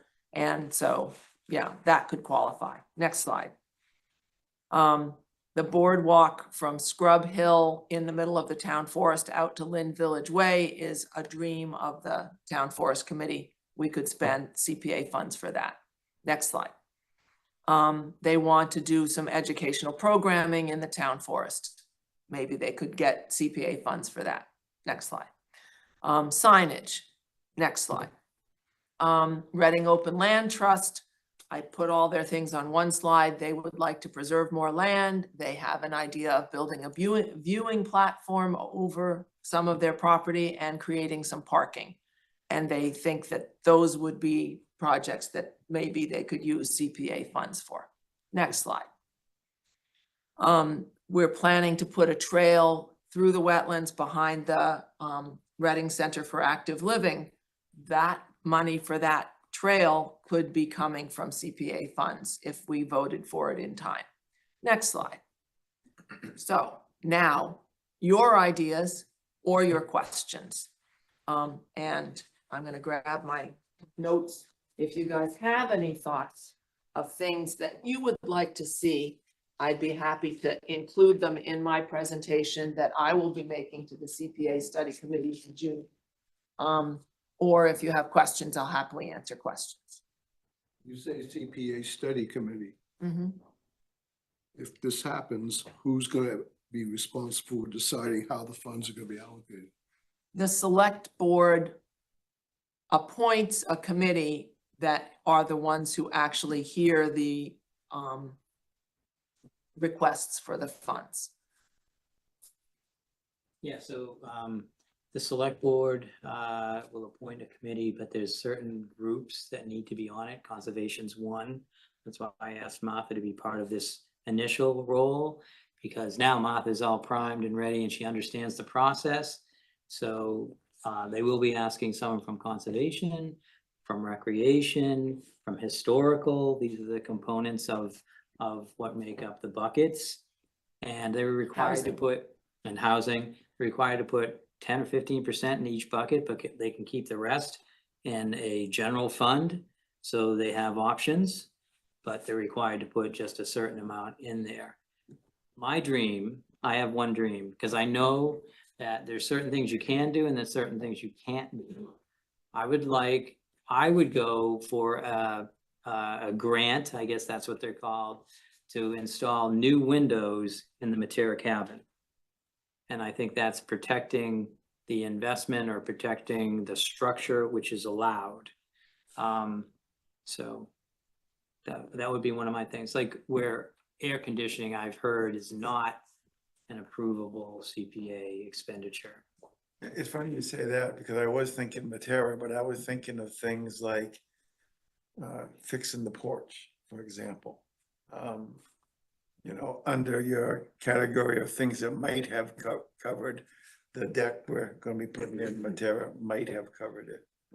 There's a rule book and then there's like getting an approval, but generally maintenance is not allowed. Okay. And you're not allowed to take on projects that the town was supposed to do. Like if it was on like the capital plan, And that's you supposed to- couldn't, That's supposed to be facilities. yeah, you're not supposed to take those on. That's my understanding, but maybe Martha can look into that. It's like if they were supposed to pave a road and Yeah. then okay, they went that to makes sense. CBA and got the money, they can't do that. That's my understanding of it, but So what about continuing plantings and what have you in Bear Meadow? Does that qualify? I would think plantings at Bear Meadow would qualify. Yeah, because we have limited funds, so there may be more we want to do. Some may not survive and we need to replant in places, so. yeah, so, so there's yeah. Is there is it like a very broad set of use cases from a monetary standpoint? Like I guess like the first few examples were like buying properties, right? Like which I'm assuming costs way more than the repair works, right? So how does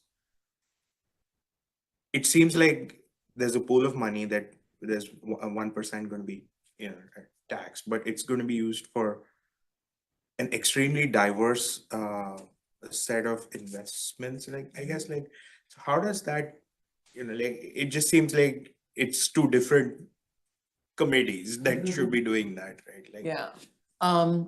The reason these sort of 3 or 4 things were lumped together is because they're things that often are wanted but get knocked off the list because they just can't afford them. So if you look at the recreation list, there are things recreation has been asking for that are now on the capital plan for 2033. For example, the basketball courts at Barrows Elementary School. We're gonna have to wait another 8 years before they make it to the top of the list on the capital plan. And some things were scheduled for a certain time and get pushed back because the money is needed elsewhere. So yeah, it's a diverse pool of things, but they're all things that often get bumped off the list because of something like the fire engine broke down and we need a new fire engine. But paving roads is not one of the 4 pillars. So paving roads would not be able to be paid for from this money. And you can take loans out against your CPA money. So if we wanted to build something more expensive than what we have in the bank, we could plan to use 3 or 4 years of CPA money to pay for that more expensive thing. Just for example, if pickleball courts hadn't passed and CPA passed before they built pickleball courts, they could pay for pickleball courts and maybe spread that out over a couple of years till they get enough CPA money in, something like that. If, Yeah. if one of the bins doesn't get spent, is it lost? Does it get reallocated, or does the money in that bin get carried over to the next year? I think it gets carried over the next year. It definitely is that each category has to be able to spend their 10%. You know, it doesn't go below that 10% for that group, but I don't know if they have to spend it all in 1 year or if they can take their 10% and lump it together with next year and then buy something more expensive. Once you, so I was on the CPA committee in Arlington when we first started it, so I know a little bit about this, but not as much as Martha. But Oh, out of those buckets, once you put something in it, once you've said, hey, this 15% for this year goes in the it's like recreation conservation bucket. You can't take it out and put it in the historical bucket. It stays in there always. That's the concept behind putting just what you have to in those buckets and keeping the rest, the 80%, in the general fund, because then next year when a big project comes up, whether it's conservation, open space, you know, housing, whatnot, you can take that general fund money and put in there. You don't have to spend it every year. It just happens. And I think it would be really hard for the other groups to say, no, we'll wait you to take all the money for the next 5 years. I don't have to have a request in there. So the requests are approved by the committee, and then the final approval is town meeting. And so recreation and conservation, they're the same bucket. right. So we're battling with recreation. And it's over really hard for- pickleball courts versus open space. Yeah, it's hard for conservation because it's, you know, unless you got that land through a grant, you're restricted, and, you know, there's things like that. So buying land works out well. Fixing deferred maintenance on land doesn't work out well for conservation. Recreation can pay for brand new parks, but, you know, and every town's different, and you can look at the coalition and they have a page of all the approved projects. And so usually people do that. So that's why I don't want to jump into it. It's been going for a few years, and people might not be sticklers for the exact like legislation, but those approved projects, when you look through that and you say, look, I get this project and I find one very similar, and you can say, hey, well, Stoughton approved this project, so I know it's okay. And that's kind of how it's done now. Those approved projects kind of let everybody know what's approvable by your CPA committee. So from a conservation standpoint, I think a worthwhile project would be first, and I think we talked about this a few meetings ago, start with the existing conservation areas that we have, find the abutters, find any undeveloped properties and approach them to see if they would, well, first approach them to see if they would grant it free through an easement. But if not, and there's an opportunity to purchase before it gets developed, that way you're adding on to a much, you know, to an existing conservation area and making it bigger and protecting it that way. That's why I came to this meeting, to get good ideas like that. Yeah. So one of the concepts behind that is having a great partnership with the Open Land Trust. They have money available. You have to wait for town meeting. So what Martha was saying, they buy the land with an agreement that we're gonna go for this grant and pay them back. some, they can react quickly. Maybe they keep the land, who knows? But that's another way of kind of getting where you're at, because not only do you have to convince people to, they're moving, so you offer them something, and now you have to wait through this whole process, town meeting involved too, to kind of, make them whole. And so that's a way to fill in the money when they need it. You are thinking we'd buy a property with a house on it. You're saying if there's, If it's undeveloped, yeah, okay. Yeah. Yeah. Does it have to be a physical object? I mean, for example, could you hire somebody to do the research to identify every property in Reading that falls within conservation area? I think we could.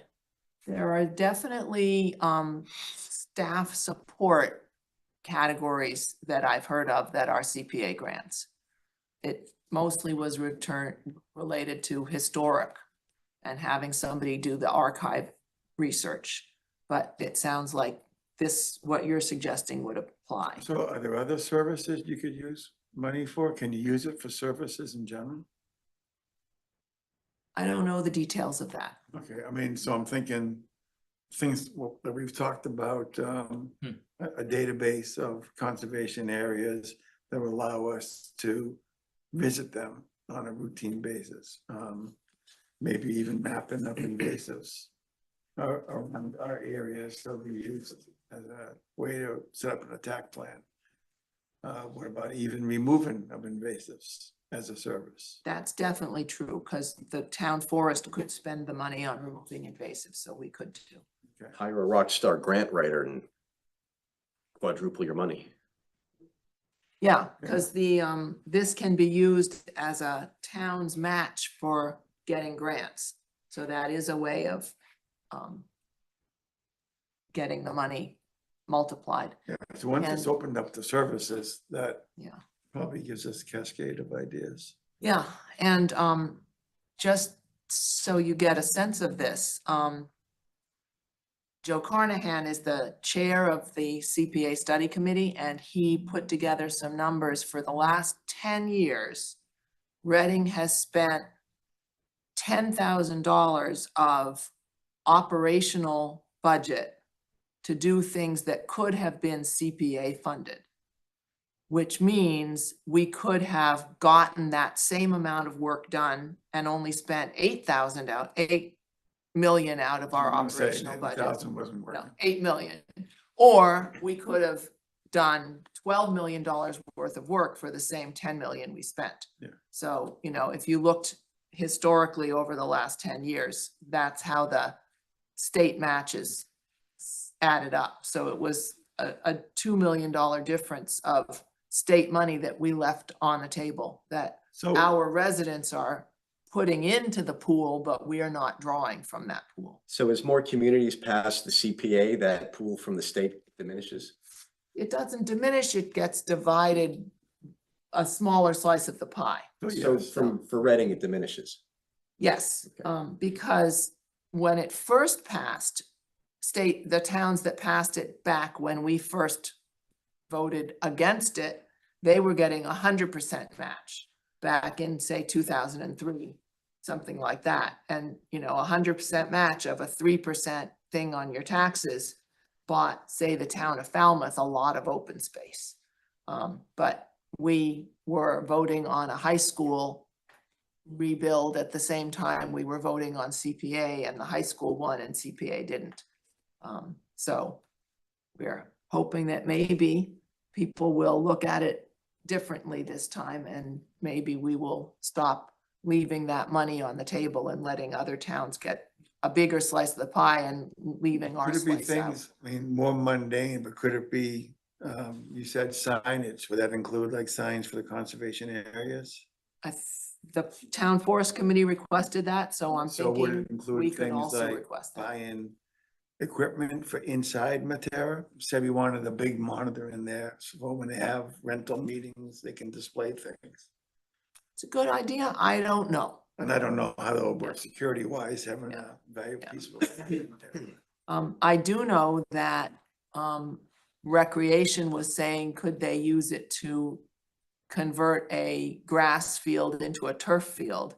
And the answer is you can't actually buy the turf field with CPA money, but you can do the study, research, planning for that turf field using CPA money. So what about buying a vehicle that you'll use for your commission, like a Gator? Does that somehow work? I would have to ask about that. I don't know. I I'd can have to think of look at the somebody list who of what wants other one. people have bought. I know we can't buy a fire engine, but Oh, if that's it's good. That's good, because he equipment would drive it for, around town all day. right. If it's equipment for maintaining our open space, Yeah, I would think it that's what I might, was thinking, yeah. yeah.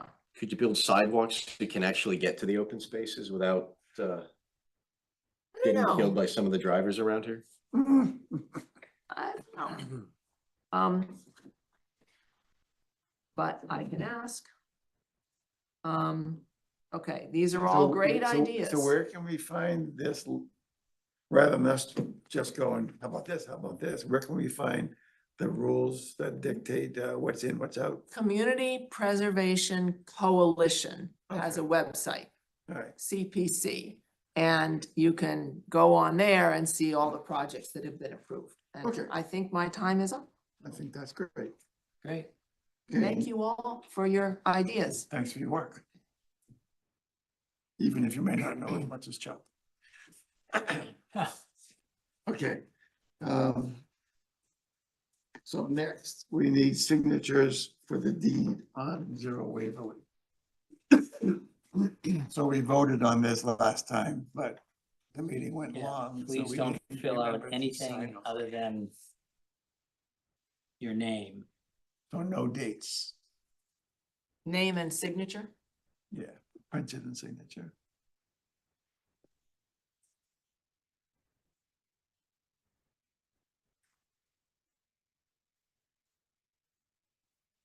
So while we're doing this, the next section is violation notices, and there's nothing new there.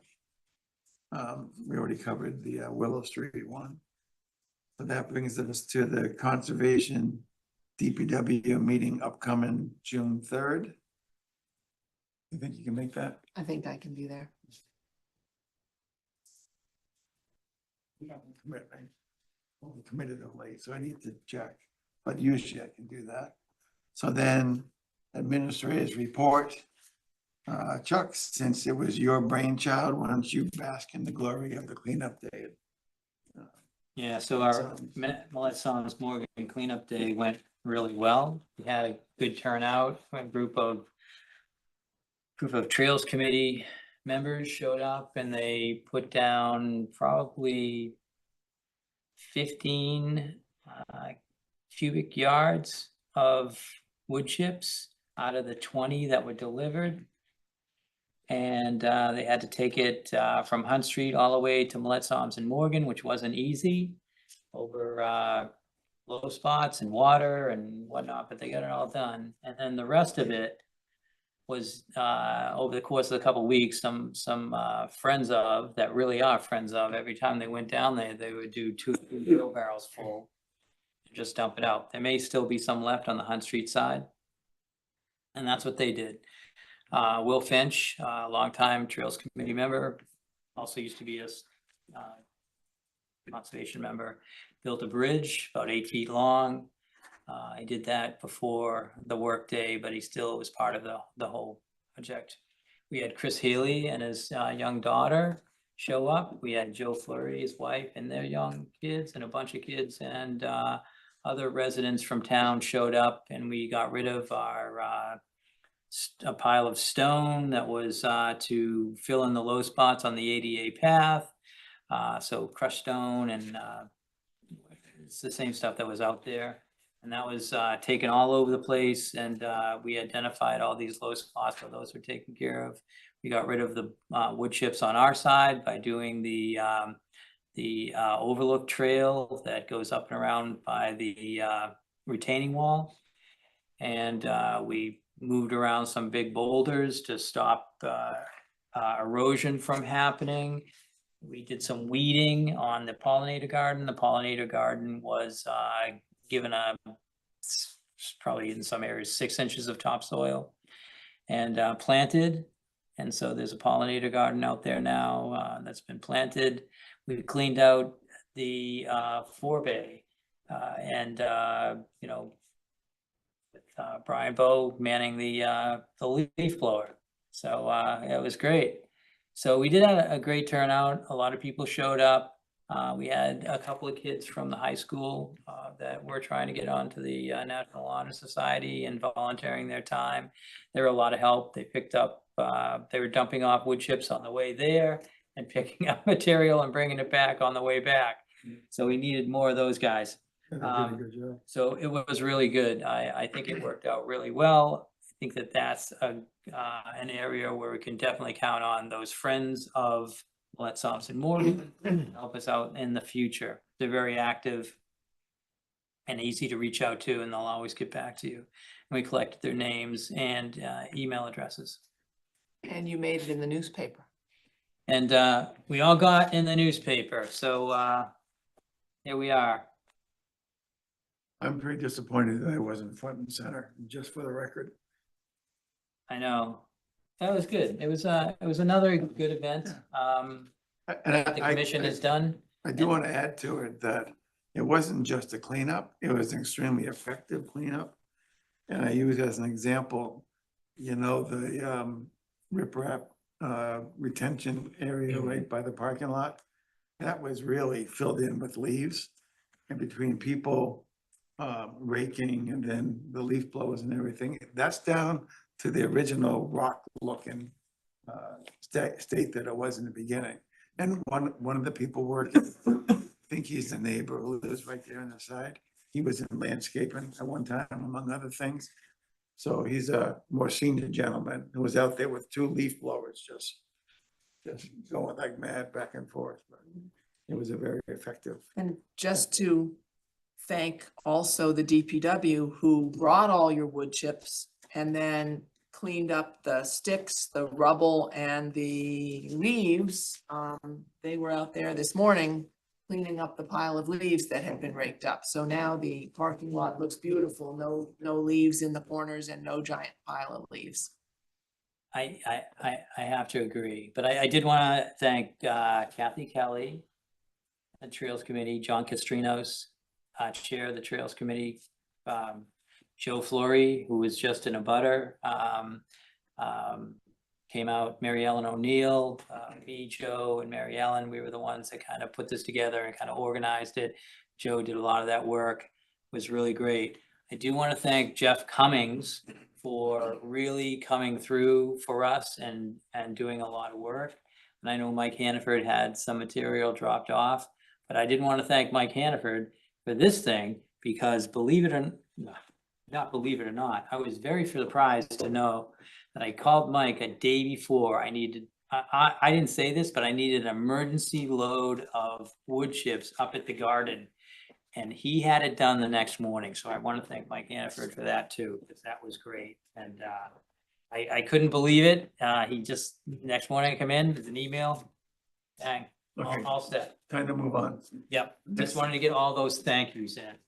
This is almost like an Oscar show. I know, well, Okay, so next is minutes for approval.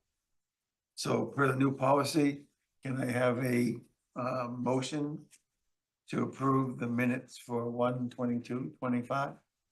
Move to approve the minutes for 1/22/25 that I was supposed to write. Yeah, you got bailed out.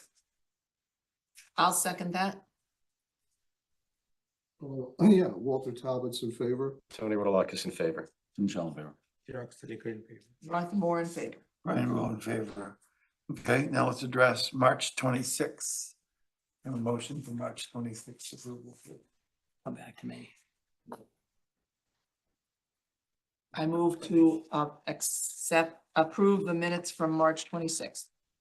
Walter Talbot seconds, Walter Talbot approves. Tony Rotalakis abstains. Michelle in favor. Martha Right. Moore, Martha Moore in favor. Brian Rowe in favor.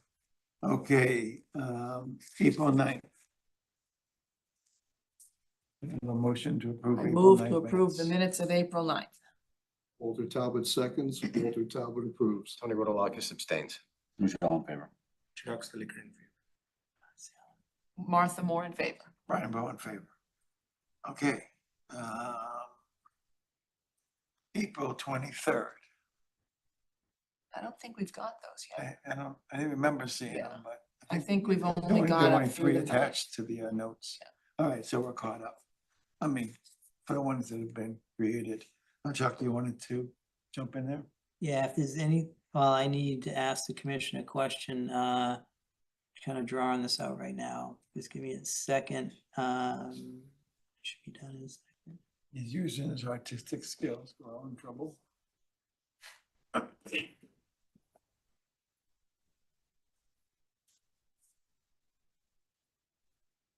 It's this back All toward. right, so that's it. Go back to Chuck. Like being grammar school, that's some notes back and forth. So while you're doing that, do you want to talk about approving payment for the transcriber? Yeah, take that on. Okay, so we have to actually pay this person who's doing us the great service of transcribing the minutes. So we have to approve payment of the invoices that she has submitted. Chuck, what's the amounts on that? Yeah, I knew you were gonna ask me that. I think it's $250 per minutes and we've done 3. Got it right here, one I second. think she's only submitted an invoice for two. Two, Okay. yeah, she's got two, and so, January 22nd, 2025, $250, and March 26th, 2025, $250. Okay, have a motion to approve those 2 invoices for the minute transcriber. I move to approve those 2 invoices of $250 each. Walter Talbot seconds, Walter Talbot approves. Tenny Rotalakis in favor. Michelle in favor. Chirag Stalicker in favor. Martha Moore in favor. Brian Bowe in favor. Okay, did you find whatever it is you wanted to find? I did, here we go. So this is, 17 Melendi, that's what I'm gonna call it, 17 Melendi. And, this area here is, although it is like 25 feet from this body of water, that is actually a constructed stormwater wetland, so it's non-jurisdictional, it meets the criteria. And the rest of the project, although this is probably not accurate, which it does have that disclaimer. So it says it's 120 feet away. It's actually 80 feet away. So, yeah, so we did a wetland. I'll actually turn it on. You probably can see what the problem might be. But anyways, 80 feet away. So I want to know, this guy wants to know, see how it's getting in, like, so you have this here and it's got green on top of it. But if that green wasn't there, you would see a very same coloring in these areas. Well, that's actually where the extra 40 feet is. So it's about 80 feet away from where the edge of the wetland is. I was out there with a homeowner, we measured it. The question is 80 feet away, it's a garage with an addition above, 2-car garage. What is the commission looking for this project? It's not a notice of intent, I don't think, in my opinion. So it would be a request for determination. of Or a minor applicability. project permit, Okay, one of those two. So, minor project permit only goes to you. RDA goes to us and we can put conditions on it. we put condition on it, so that's what you should be thinking about. This project is, there's a lot of land here. You know, obviously there's erosion control needed in front of the stormwater wetland, but I can write that into the building permit. So are there any conditions? Where's the property boundary? Right through the middle of that constructed wetland? Yeah, let me see where we're at. There it is, right there. Okay. Very strange property lines.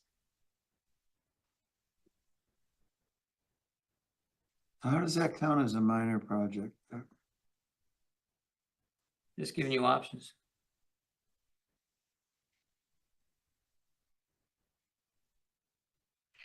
So I will tell you, typically, when there's a foundation, they're not usually minor project permits. They would have to put this on sonotubes and then maybe so the only reason why this, in my opinion, based on all the permits that we've done, is because it's like 80+ feet away.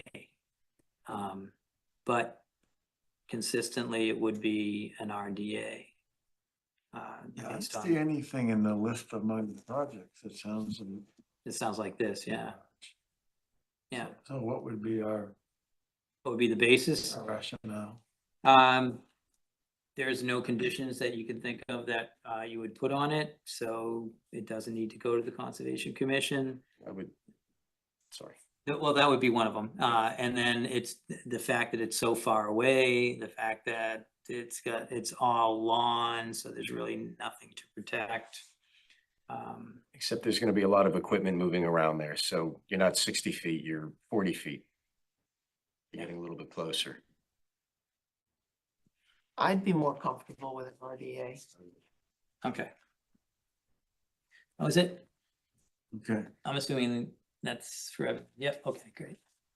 having said that then, anything we need to discuss before we adjourn? No. Something in the Oh. audience. Sorry. It's so quiet. Do you want to come to the podium? Oh, you want, what does that mean? You're just observing, or? I have always been observed. He's like the owl. For Keo 692 Pearl Street. I won't keep you here till once. Got Chuck's email, I'm still waiting on a couple responses from you as well. Oh, really? Did you send something out today? It was the other day and you responded to it. And then you responded again today, but I did have questions. One obviously was, I wanted to make sure everybody received the letter from David Andrews. I sent that out for the last meeting. But it wasn't recent. It was in that packet we looked at or whatever, yeah. Okay, but everybody did read it? So what's your point? What's your question? Just making sure I didn't waste my time submitting an application. So the application you submitted is for a tree removal permit. That is a permit that's up to 4 trees and any dead trees. At the last meeting, you said there were some dangerous trees out there, and I modified that permit to allow you to take down the dead trees, and there was a question on the number. And the only restriction I put on that is just to have someone flag them, and I would go and look. And if they met my standards, or if I could bring someone out, bring out the commission, and they would make the decision too, but we would do it right away, so we didn't want to hold you up. So if there's 20 out there, then fine, we're gonna look at 20. But there were 3 from the last meeting. That was my understanding. I wasn't at that site visit, but that's what I heard.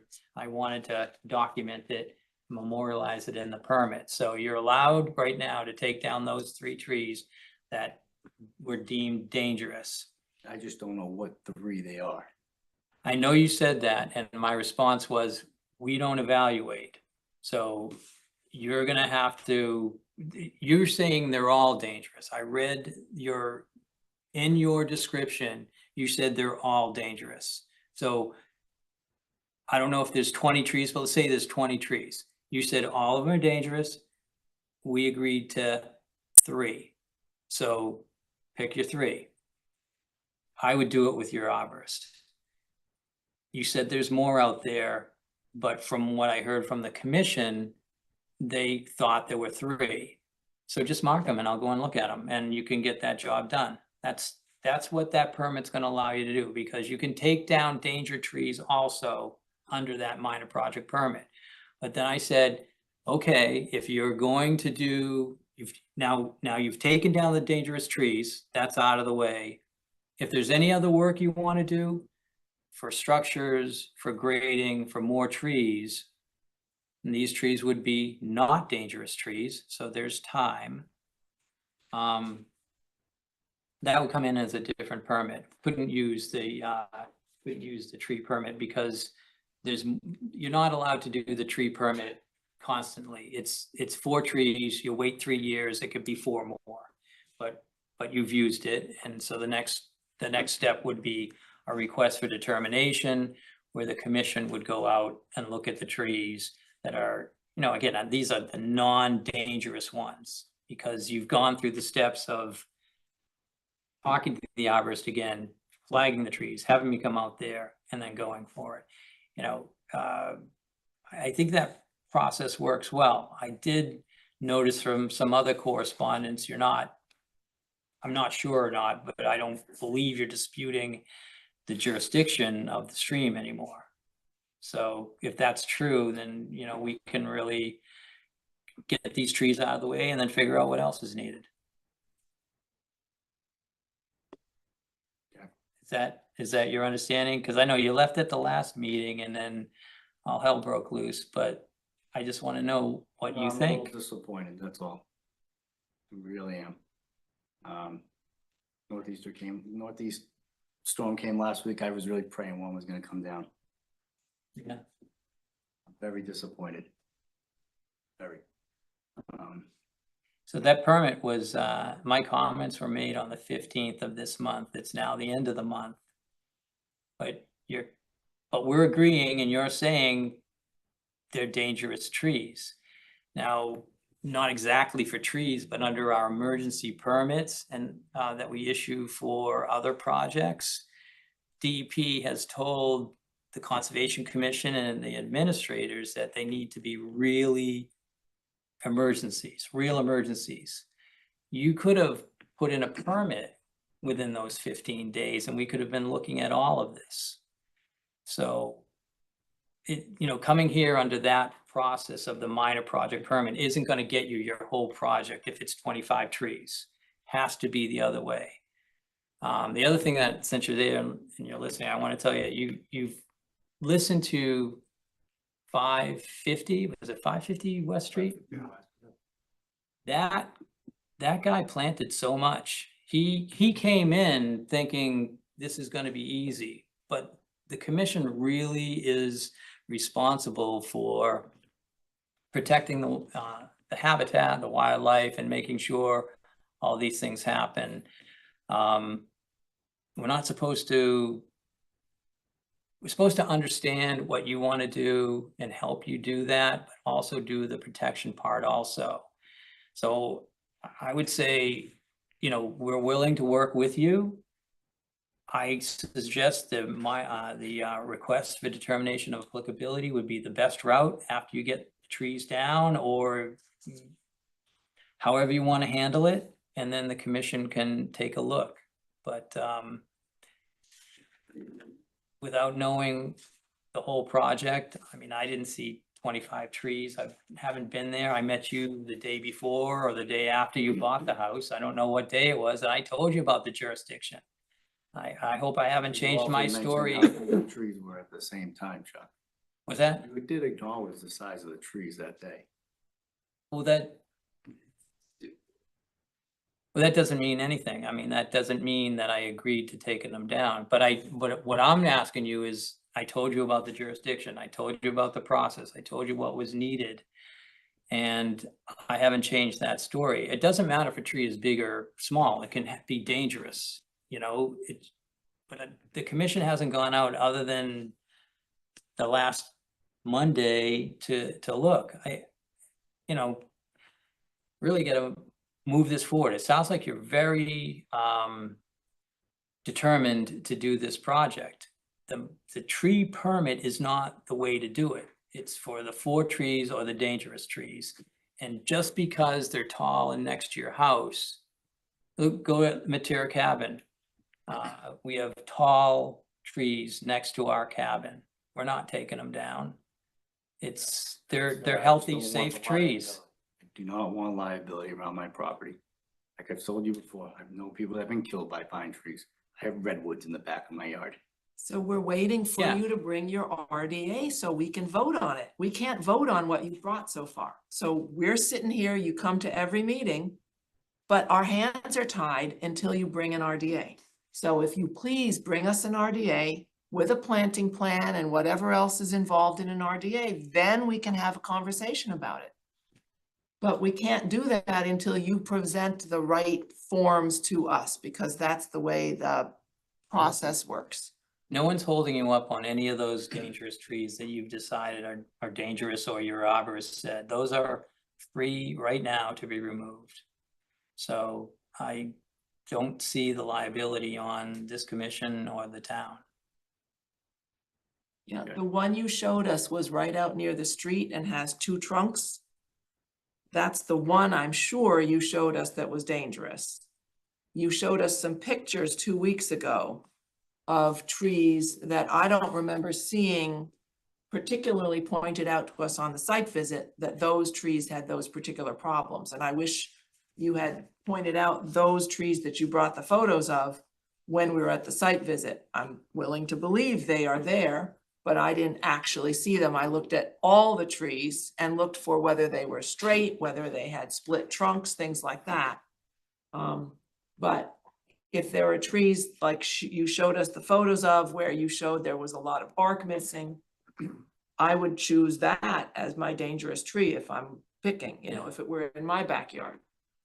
Does that help? I can also say I can meet you tomorrow. You and me can walk through the place. I know Pam, I know Northeast, I know Peachtree, I know whatever the other ones you used. I can't think of their East names. Coast? No, I used Mayor, but. Mayor, it was yeah. Too far out and it would cost me a fortune to ever have to bring it back. But they're all good people. So I'm just saying, the one thing needed is, I think we have a process and you have to take advantage of that process to remove the trees. You know, I understand that you did a permit, but the restrictions on that permit, it's really just for 4 trees. And if there's more than 4 trees, you gotta use a different permit. We put that in there because the commission usually said yes to taking down 4 or less trees at everyone's house. So why bother everybody, come to a conservation meeting if the answer is just going to be yes anyways? So those 4 and the dead ones can happen. But yeah, I just think I just think that there's a way forward here, but it's not, you know, it's not just coming to the meetings and talking to us. It's filing a permit and having us understand it, and then talking about a planting plan. Okay, I Because think we've we're just repeating. Okay. gone over this, so at this point, sounds like the ball is in your court. Submit a permit to Chuck, and then we can handle it per our normal process. Thanks. Thanks. Having said that, have a motion to adjourn at 10:08. I move to adjourn at 10:08. All in favor? Did you note the time we started? I did. I wrote it down. Yeah, I didn't know, I just didn't. All righty. say it. Chuck, are we off? Hold on. 7:04 we called to order, so No, it was 3 hours and 4 minutes. 7:03 on my beast. And we took a 5-minute break, so we really made it in under 3 hours. We good. Yeah, Tim, I don't know. What do you think about that situation? I don't know how to help that guy out, other than to say, you know, you're not really following our. We've gone on what? Mayor has 15 trees that are dangerous. No, I talked to, actually, I didn't mention it to him, but the guy from Air called me. Pretty much backed away from all of it. Chuck, Okay, so I had no idea. Chuck. Green lights on. So Walter, I assume you're not zooming in next Didn't know time. any of that. I just, I will not be here next Wait week. a minute. Okay. Um, Rod, you will be here next Yes. meeting? Yay. Tony, you will be here? That's a yes? Okay, so we have 1, 2, 3, 4, 5, okay. We're good. But I think that will be my last, because I'm gonna be on vacation, The next the one, next one. okay? All right, thank you so much. Commission and the meeting. And we are counting on you coming back when you're ready. When I'm accounting, I'll bring you some donuts next time.